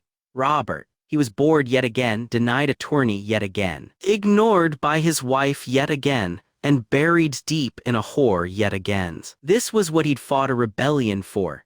This is why he'd killed the dragon spawn. He rolled off the whore and got up and staggered to the privy for a piss, belching and farting as he stood there watching the stream hit the ground. Once done he walked back in. The girl was dark-haired, young, pretty enough he supposed, but she was no Lyanna, not even close. He sent her on her way and emptied his wine glass in one swallow while sitting on the edge of the bed. Jon had asked to see him. Asked him to be sober, but he couldn't be bothered. His foster father only wished to gainsay him, to tell him what he should be doing. Gods, he swore sometimes the man thought himself the king, while Robert had no problem abdicating responsibility. He wasn't ready yet to give up the crown. He called for the servants, had them dress him, and stood looking at himself in the looking glass. The demon of the trident. The man he'd once been was well on his way to being a distant memory now. Well on his way. But what was the point? Why did he need to stay in shape? What did he have to inspire him of a morning? There were no battles to be fought, no tourneys to compete in, no Lyanna to impress, nothing, a crown, a wife who despised him, and a lack of people who he wished to see, and even less he wished to speak to. Ned, you were supposed to be here by my side, you, me, Lyanna, what we could have done. He whispered softly as he closed his eyes, searching for that perfect picture of the life he hoped would have been his. Your Grace, Lord Arryn is waiting. The girl said was that a girl, she was too slim to be a man, but he couldn't tell. He just sent them to tell Jon to wait longer. He knew Jon was coming to complain about coin, coming to count coppers yet again. Hadn't he cut back enough? Hadn't he allowed him to cancel the tourney? Allowed him to not hold the feasts? Gods, it must be at least a week since he held a feast. He was the king and was being forced to eat simple fare. Hold family dinners. Last night there must have been less than 100 in the hall. He sighed, turned from the looking glass and walked to his chair, a chair, not a throne. He barely sat in that monstrosity anymore. Sending the servant away he sat, not drinking, feeling the headache coming upon him already, knowing that by the time Jon left it would be fully here. But at least then he could drink it away. At least then he could be left alone with his dreams. Would he see her face again today? Would he see their boy, Ned's boy? He looked like her. So much like her he knew he was his friend's son, but he looked like Lyanna, and that made him to Robert theirs. Your Grace, Jon said, walking in. For fuck's sake, Jon, we're alone, call me by my damn name. He said, feeling the thumping in his head begin. Robert, we need to discuss the Tyrells. What have the Roses done now? He said, getting agitated. They've withdrawn their coin. Jon said, and he looked at him incredulously. You told me to give them Tommen. That would ensure their coin, you and that lickspittle of yours. Both of you in this room told me to give them my son. And I did, despite wanting to give them nothing more than my hammer. I did. Now you're saying that's not enough. A future betrothal over 10 years away is not enough, Robert. I told you that. I'll not give them a crown. They'll not have Joffrey. Robert, we have no choice. Without their support, we will run out of coin. I don't bloody care. They'll not have a crown. If I have to eat bowls of fucking brown, they'll not have a crown from me. Robert, be reasonable. Jon said in that tone he hated. I am being fucking reasonable. I gave them a prince. Despite my own feelings, I gave them a prince. I'll not give them a crown. Joffrey will marry Ned's girl, and that's my final word on it. Robert, Jon said, and he remembered that tone well. That was the tone he used when Robert had told him of MYA. The tone he used when he chastised him for fighting and drinking in the Vale. But this wasn't the Vale. This was King's Landing, and he was the king. No, he shouted, surprising Jon, who looked at him oddly. Robert, without the betrothal, without at least giving them it, we're fucked. We can always break it later once we're more secure. But for now, we can allow them to believe they've been given the keys to the throne. Jon said softly, as if he was speaking to a child. Robert couldn't believe what he was saying to him, what he was suggesting, a drunk and whoremonger he may have become, but he was true to his word, he would live by what he said, even more so with the crown on his head. As high as honor, his foster father's words, and here he was suggesting that Robert be dishonorable. That Robert behaves like the dragons, no he'd not. You would have me lie, have the realm see me as a liar. I would have a solvent Robert without their coin were not. I don't fucking care about their coin, you would have me lie, have my word be meaningless. What kind of king would you have me, Jon? A king who ruled. Jon said angrily, you are my hand, find another way, I'll not betroth Joffrey to their girl, he will marry Ned's and that's final. Robert, please see reason. I am, for once I am. Should I break this betrothal sometime in the future, I'll be no better than the dragons. You would have me like them, you would have me shame Ned into seeing his daughter looked upon as second choice, as no better than a rose. No, I'll not have it, find another way. Jon stood silently for a few moments before looking at him. Give Ned another match, Robert, Princess Miachella and his son perhaps. No, I want him here. Robert said Ned's son would be Warden of the North just like his father. It would be years more for Ned to come to visit if Miachella was already living in the North. Then betroth Tommen, Ned has another daughter, betroth her to Tommen and Joffrey to the Rose, then remove him from the line, allow Tommen to be king, that way you get to do both, Robert. No, I'll not create another dance for when I'm gone. I'll not have my children behaving like dragon spawn and fighting over my throne, I'll not put Ned's girl in danger. I've spoken my mind on this, it's not for changing. Then I don't know what we'll do, I don't know where the coin will come from. Jon said exasperated. The Iron Bank will bankrupt us, Jon said. So be it, but I'll not change my mind on this, Jon, not on this, you'll not have your way. He watched as Jon stormed from the room. He looked to his table, to the wine there, and then he ignored it. Getting up he walked from the room and nodded to Sir Barristan who followed. He reached the children's room to see Horp and Oakhart standing guard, both standing that much straighter when he saw them. He pushed the door open to see his daughter and his son, sitting on the floor playing with a cat, both of them laughing as they did so. He smiled, and thought of going inside but didn't. Turning he walked to seek out his other son but got distracted by the sound of spars coming from outside. Walking to the room with the balcony he looked down, seeing boys practice. The sight stirring in him memories of his own time in the Vale. He looked down at a dark-haired boy moving badly with a sword and he pictured him again. Ned's boy, the boy who looked like Lyanna, the boy who should have been their son.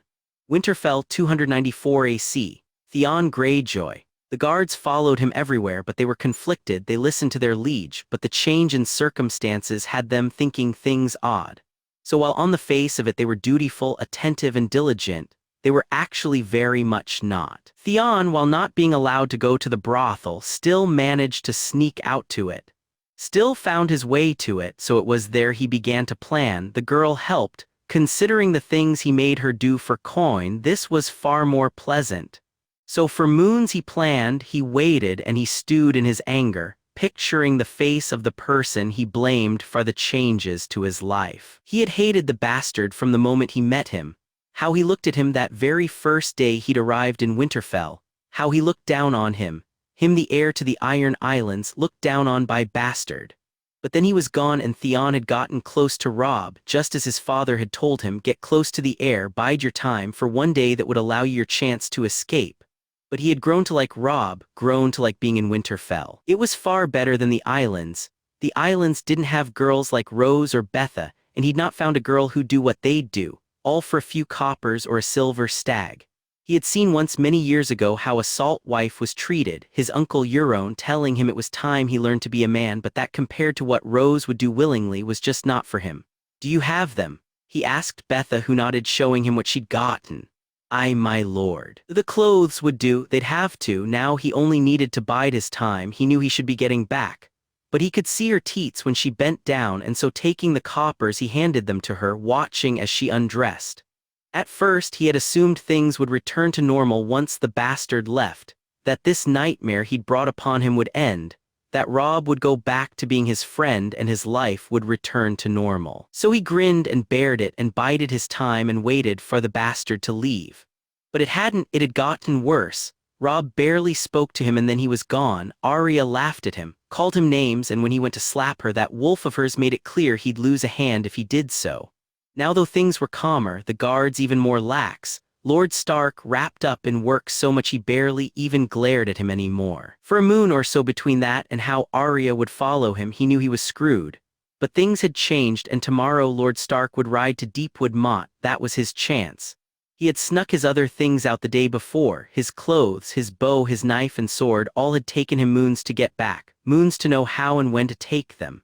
As he ate at the back of the hall, he looked to the table he'd once sit at, looked to see it empty now. He, Robb, Sansa, Arya, Bran, all of them had been happy until the bastard arrived. His life had been perfect until the bastard arrived. "You all right?" he heard one of the servants ask. "Aye, you look like you've just realized you've done something unpleasant in your breeches," the girl said, and the table and a few around it laughed, and he grimaced. This was what he'd been reduced to, the heir of the Iron Islands, reduced to being a laughing stock for servants and guards. All thanks to Jon Snow. He looked around the hall, memorizing the faces, picturing them for when he came back. Feigning tiredness, he asked for an early night, enjoying the look on the guards' faces. They'd be drunk before too long. He waited until the hour of the eel, and then he climbed from his window. He cut through the godswood, grabbing his things, moving quickly. He climbed the wall and then waited for the guard at the north gate to take his piss. Once he left to do so, he ran as fast as he could. He skirted the walls, and then less than an hour later he was free and heading east. The miller's house was not too far away, the man's horse pitiful, but it would put some distance between him and Winterfell. He looked back over his shoulder, seeing the gray walls look black in the night. One day he'd return here, one day they'd pay for how they treated him. One day he'd be standing looking at Jon Snow as he drove his blade in his chest. One day. Old Town 294 AC, Tyrion. When his father was alive, Tyrion was rarely allowed to travel. His house's shame was kept in the west lest people see the imp of Casterly Rock. So now, seeing the Hightower for himself, seeing Old Town in all its glory, Tyrion felt a sense of excitement that was only matched by the one other person who'd never been here, Sansa Stark. As the others readied to disembark, Tyrion and Sansa, along with Sansa's wolf, stood on the deck looking on as the ship pulled into the dock. While Tyrion, Oberyn, Elaria, and their guards would be staying on, Sansa and the others would be leaving directly, a riverboat ready to take them up the Mander and onto Highgarden. Tyrion would on another occasion love to make that journey too, to sail up the river to see Highgarden, to enjoy the bounty of the Reach as it was picked from the trees in front of him. But this was not a pleasure trip. It was far too important for that, and so reluctantly he went to his cabin to get his own things. "I thought I'd lost you to the sights," he heard Oberyn's voice as he walked down the stairs. "You nearly did," Tyrion said with a chuckle. He continued on to his cabin and made sure his things were ready to go. The ship would continue on its journey to King's Landing, leaving them here for at least a moon before one of the other Pinnacle ships returned this way. Oberyn had suggested they could be here longer than that, which for Tyrion was something he was looking forward to. More than a moon in the library in the Citadel, even away from their purpose for being here, just the idea of it, the thoughts of it were exciting to him. Once he was sure he had everything in order, he called for the guards and had them carry his things on deck. Jaime had insisted he had a dozen with him. Along with Oberyn's own half a dozen, he felt it overkill. But on this his brother wouldn't be moved. He was a Lannister. He was expected to travel in a certain way, expected to behave in a certain way, which was also why when it came to coin, he carried a small fortune. By the time he reached the deck again, the ship was tied up and people were walking down the gangplank. At dockside he saw Sansa, Olenna, and Margaery, their company around them moving their things to orders from Olenna. After he walked down himself, he went to say his goodbyes. For over 3 moons the Tyrells and Sansa had stayed in his home. He found he had enjoyed their company and would miss them until whenever next they met.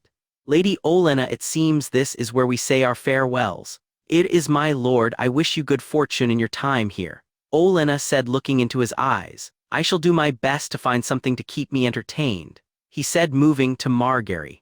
my lord. I thank you and your family for your company and look forward to seeing you and your home again. Margaery said, and Tyrion found her words and smile to be genuine, though he wondered if it was his home or the dark-haired lad who lived there she wished most to see again. It was my pleasure to meet you, Lady Margaery. I too look forward to seeing you and your family again. Perhaps next time I'll visit Highgarden, he said, moving to Sansa. My lord, I shall be sorry to see you go, Sansa said, and Tyrion smiled warmly at her. While not having the same feelings for her as he did for her brother, he had enjoyed her company both in Casterly Rock and on the Lion's Roar. My lady, I look forward to seeing you again also, as I'm sure Jon will too. Enjoy your travels, Sansa, until we meet again. He watched as they got into the carriage, heading off up the road to meet up with the riverboat. Had it been him, he may have stayed the night, but he understood them wishing to leave immediately. Looking around, he found himself alone with his guards. No sign of Oberyn or Ellaria anywhere. He didn't have long to wait for them, though, as a few moments later they arrived in an open cart, Olenna apparently having taken the last carriage. Well, you going to just stand there? Oberyn said with a chuckle, and Tyrion smirked as he was helped up to the cart. The streets were narrower than he had expected, a series of crisscrossed alleys and wynds. Oberyn pointed out which led where, this one to the Starry Sept, this one to the Thieves' Market. He pointed out the one which led to the Citadel itself, and Tyrion was almost too eager to go there immediately, but instead they carried on. The tavern Oberyn picked was large and elegant. They had to cross to a small island to get to it, and Tyrion found it surprising just how many of these islands there were. Have your things brought to your room, Tyrion. It's time we get drunk, Oberyn said, and Tyrion laughed. He was certainly going to enjoy his time here too. 2 hours later he was sitting in the Quill and Tankard, being served by a pretty woman in her 30s who looked at him like he was an exotic beast. He had seen other dwarves since he arrived, so he wondered if it was his clothing or the coin he spent. Oberyn was surprisingly quiet, and instead, it was Ellaria who made most of the conversation and who pointed out what it was that the woman found so fascinating about him. Your sigil. Even here they've heard of the Imp of Casterly Rock, Tyrion, as we had in Dorne and no doubt others have around the realm. The lion you wear so proudly marks you. This is a good thing, no? She said with a warm smile. Why? He asked curiously. Your family carries weight, Tyrion. People will see you, and those who would treat you unfairly, those who would wish you harm, would take a far different approach. A dwarf may be easy pickings, but not this dwarf, she said, and he laughed loudly, the sound forcing people to look to him. A few moments later he saw a young girl, no more than 9 or 10 name days old, looking at him curiously. She was hiding behind one of the doors, almost afraid to come outside. Tyrion smiled, and she smiled back, and over the next few moments she moved closer, sneaking around the room and making her way to him. Do you tumble? She asked softly. I've been known to tumble from time to time. Can I see you do it? Maybe on another visit, he said, and she nodded as she turned to move away. He took out a few coppers and placed them in her hand, making her smile before asking her name. Rosie, she said, running away when the serving woman came back carrying more cider. After a while, Oberyn joined in the conversation, and as they drank the cider which Tyrion was regretting ordering, he saw what it was that had taken Oberyn's attention away. In the corner sat a group of boys, aged from 10 and 4 to 10 and 8 if Tyrion was to guess, all of them from different parts of Westeros. Tyrion would wager. Acolytes. Oberyn whispered, this is where they come, it's good to listen to their gossip. Oberyn said, and Tyrion looked at him and then the boys and could hear nothing. Maybe we should get closer. There is no need, I've learned all I need. Marwyn is in the Citadel, he will be at the brothel tonight. So even among the esteemed men of the Citadel, they hold their vows as tightly as I'd have thought. Tyrion said with a chuckle, men are men, Tyrion, give them a gray robe or a white one, tell them what they can't have, and more often than not they'll find some way to have the very thing denied to them. Ellaria said, and Oberyn leaned in to kiss her. Ellaria speaks true, men who deny themselves pleasure in public will often seek it in private. And you? Tyrion asked. Me? Oh, I learned years ago to not deny myself any pleasures at all. Oberyn said, and Tyrion laughed again. Yes, he would be having fun on this trip, he thought. The Mander/Highgarden 294 AC, Sansa, sailing on the sea in the Pinnacle ship was unlike anything she had ever imagined. She had heard of the sickness of the sea, heard of the large waves, the ships being crashed upon them, but instead it had been as if she had never left the land. So smooth was it that at times she forgot she was on a ship at all, and would find herself momentarily surprised when she saw the sea and felt the waves crashing by. On their journey to Lannisport, she had stayed closer to Jon, rarely going on deck, now though she could appreciate it more and she and Fang enjoyed the sights. Sailing on a riverboat, she found to her cost was not the same at all. Something she was finding out even more clearly as she leaned over the pail. Behind her, Margaery held her hair back, Fang sitting almost as far away from them as she could, the smell coming from the pail no doubt being the cause. Almost an hour into the journey she had begun to feel it. Within moments she had emptied her stomach for the first time, since then it was almost regularly on the hour every hour. She hadn't even ate that much, which confused her because she was still throwing up. She wished to ask Margaery, but she had felt such a fool with what she'd said earlier. "I don't understand," Sansa said. "Understand what, sweetling?" Margaery said, rubbing her back. "It's called sickness of the sea, but we're on a river, how can I get it here?" Margaery had explained it was the sailing that caused it, not the sea, which Sansa understood and which then made her feel stupid, though in another way she was angry too. Should it not have been called sickness of the sailing then? She didn't have time to think too much more on it as she felt it come again, the heaves bringing tears to her eyes. They had stopped off at a small village, Lady Olenna sending one of the guards to get her something that she said would help. Finally, Olenna and a woman entered, the woman carrying a cup of tea in her hands. She gave it to her and Sansa was told to sip it. Once finished she felt a little better. Well enough to lie down, and within moments she was asleep. It was dark when she woke. The cabin was clean and empty, Margaery's bed still undisturbed. Fang was laying at her feet and she reached down to pet the wolf before getting up and making sure she looked well. Walking from the room, she and Fang heard the sound of talking coming from a larger room and went to it. Opening the door, she found Margaery, Olenna, and some of the guards inside, eating their meals. Her stomach rumbled a little and she felt her hunger come on her, so she took her seat and a meal was brought to her, along with a half leg of deer for Fang. "Do you feel better, Sansa?" Margaery asked, a note of worry in her voice. "I do, thank you," she said, smiling. She very much did, quickly finding the meal to be delicious too. She ate most of it and shared the rest with Fang. She drank some warmed juice which she enjoyed. And then Margaery asked if she wished to come on deck to see the night sky. As they walked out onto the deck, it was like something from a dream. The boat was sailing slowly up the river, the night sky illuminating the way.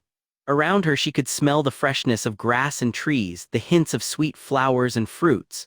But it was the sky itself which took her breath away. The moon was fuller than she'd ever known it to be, the stars sparkling and too numerous to count. She stood there looking up, Margaery and Fang beside her. Over the next few days, she got used to the sailing, only once more needing to drink the tea. At night she would speak with Margaery, getting to know the girl better, getting closer to her.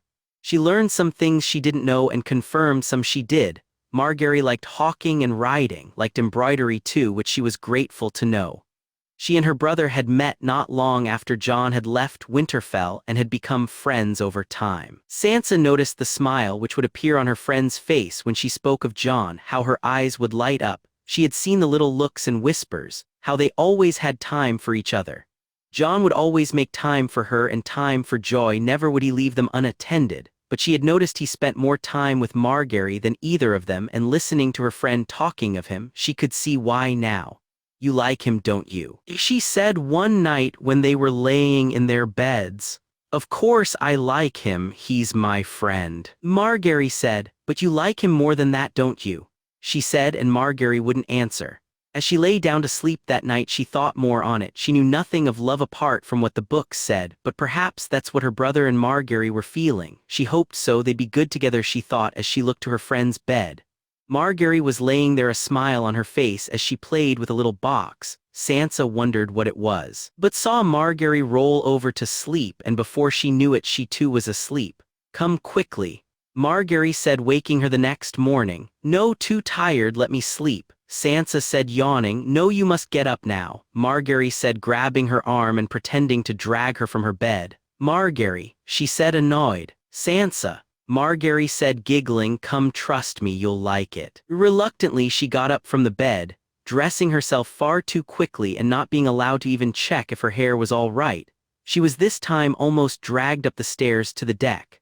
When she got there, though she was glad her friend had done so, around them were apple trees as far as the eye could see.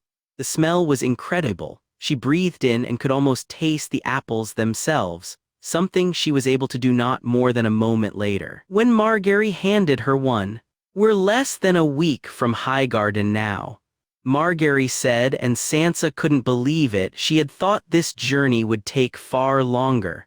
Over the next few days, the sights changed as they passed through fields of different crops, from wheat to barley, from peaches to grapes, apples to fire plums. But it was the flowers which Sansa couldn't bring herself to look away from. In Winterfell, the winter rose grew in the glass gardens. To Sansa, it was the most beautiful sight, the sweetest smelling thing she'd ever known.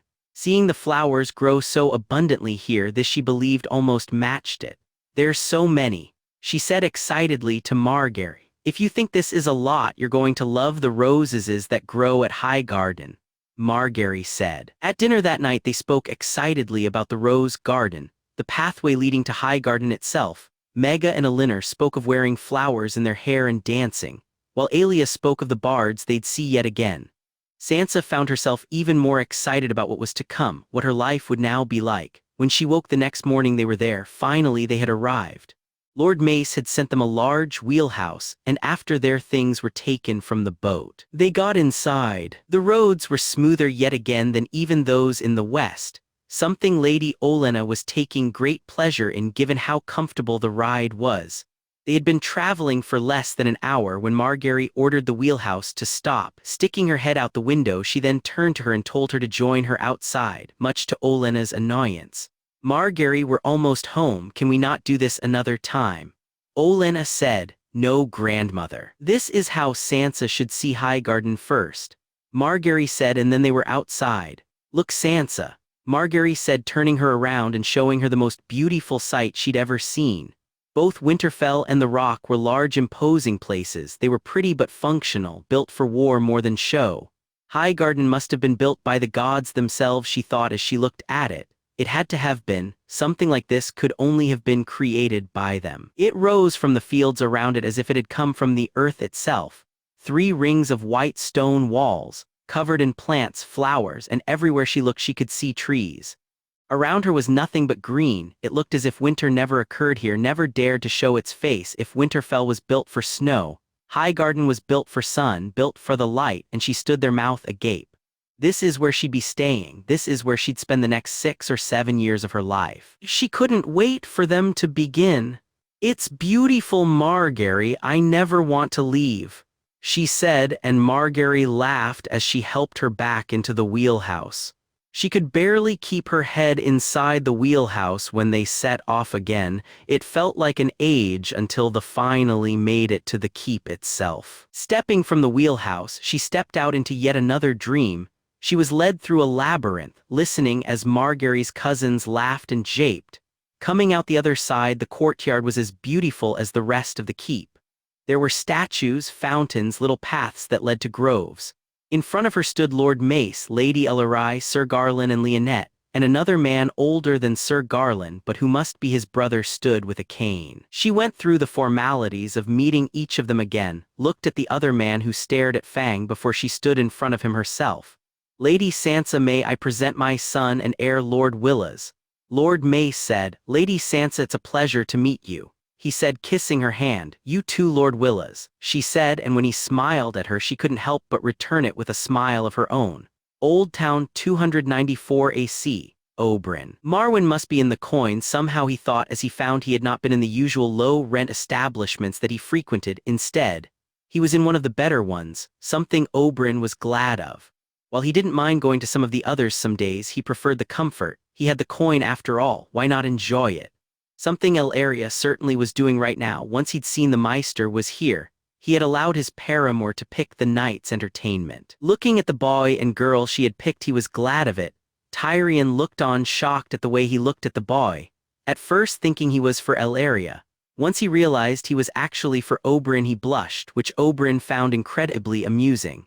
He was surprised to see the dwarf speak to an even younger boy, but relieved when he saw he was making conversation and not a purchase, though coin did change hands. What was that all about? He asked as the boy ran off somewhere. The lad knows this town better than I. He seemed disinclined to the offer the man over there made him, so I paid for him for the duration of our visit. He can run errands for me, show me the way around while you're otherwise engaged. Tyrion said with a chuckle, "You've a soft heart, Tyrion." He said, "Look at him, he's Jon's age, Loras's, the thoughts of what they'd make him do."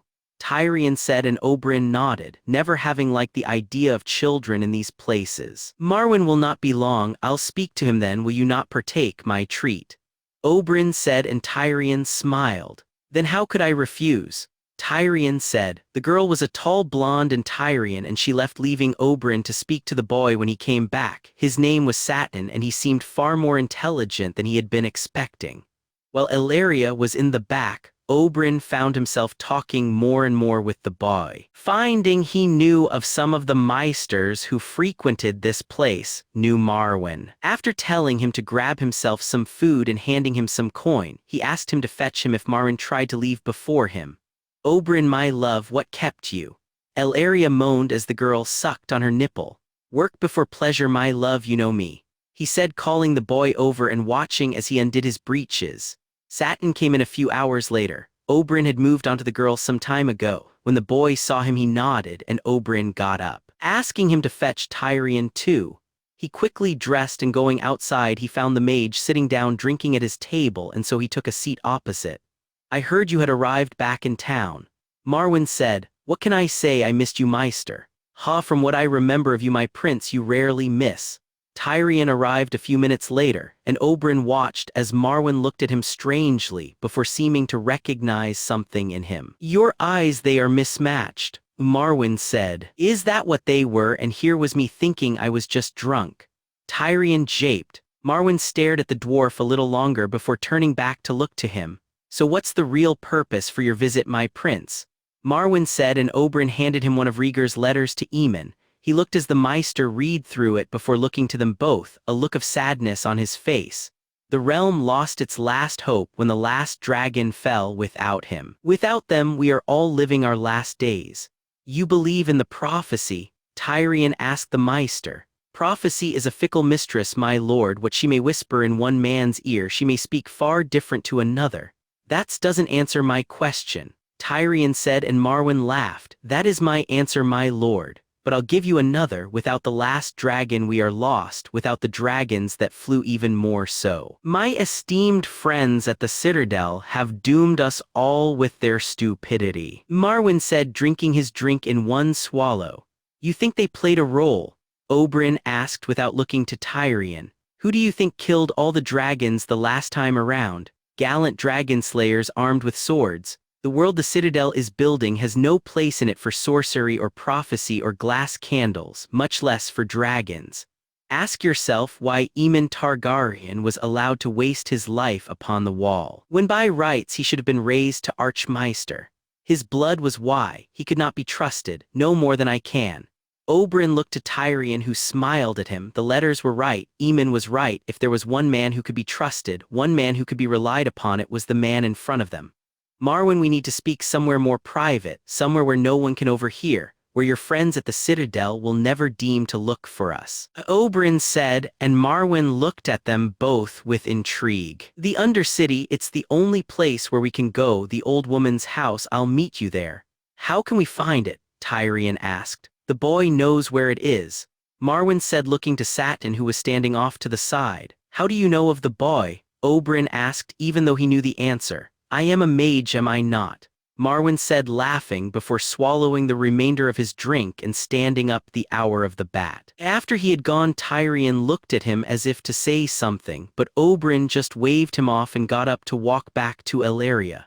"Where are you going?" Tyrion asked, and Oberyn smiled. "It's a very long time until the hour of the bat, Tyrion," he said, chuckling. In the end it wasn't that long. They left Elaria back to their tavern, and then they, a couple of guards and Satin, made their way to the Undercity. Speaking to the boy, he found him far more relaxed and intelligent than he had been in the brothel, almost as if he had been hiding his true self or playing a mummer.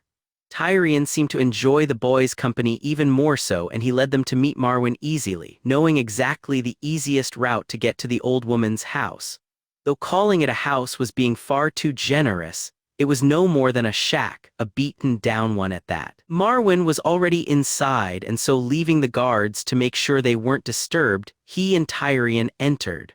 While they hadn't discussed how much to tell the mage, they knew the things they'd not, though Oberyn knew with Marwyn there was a fine line between the truth he needed to know to help, and that which would bring him onto their side.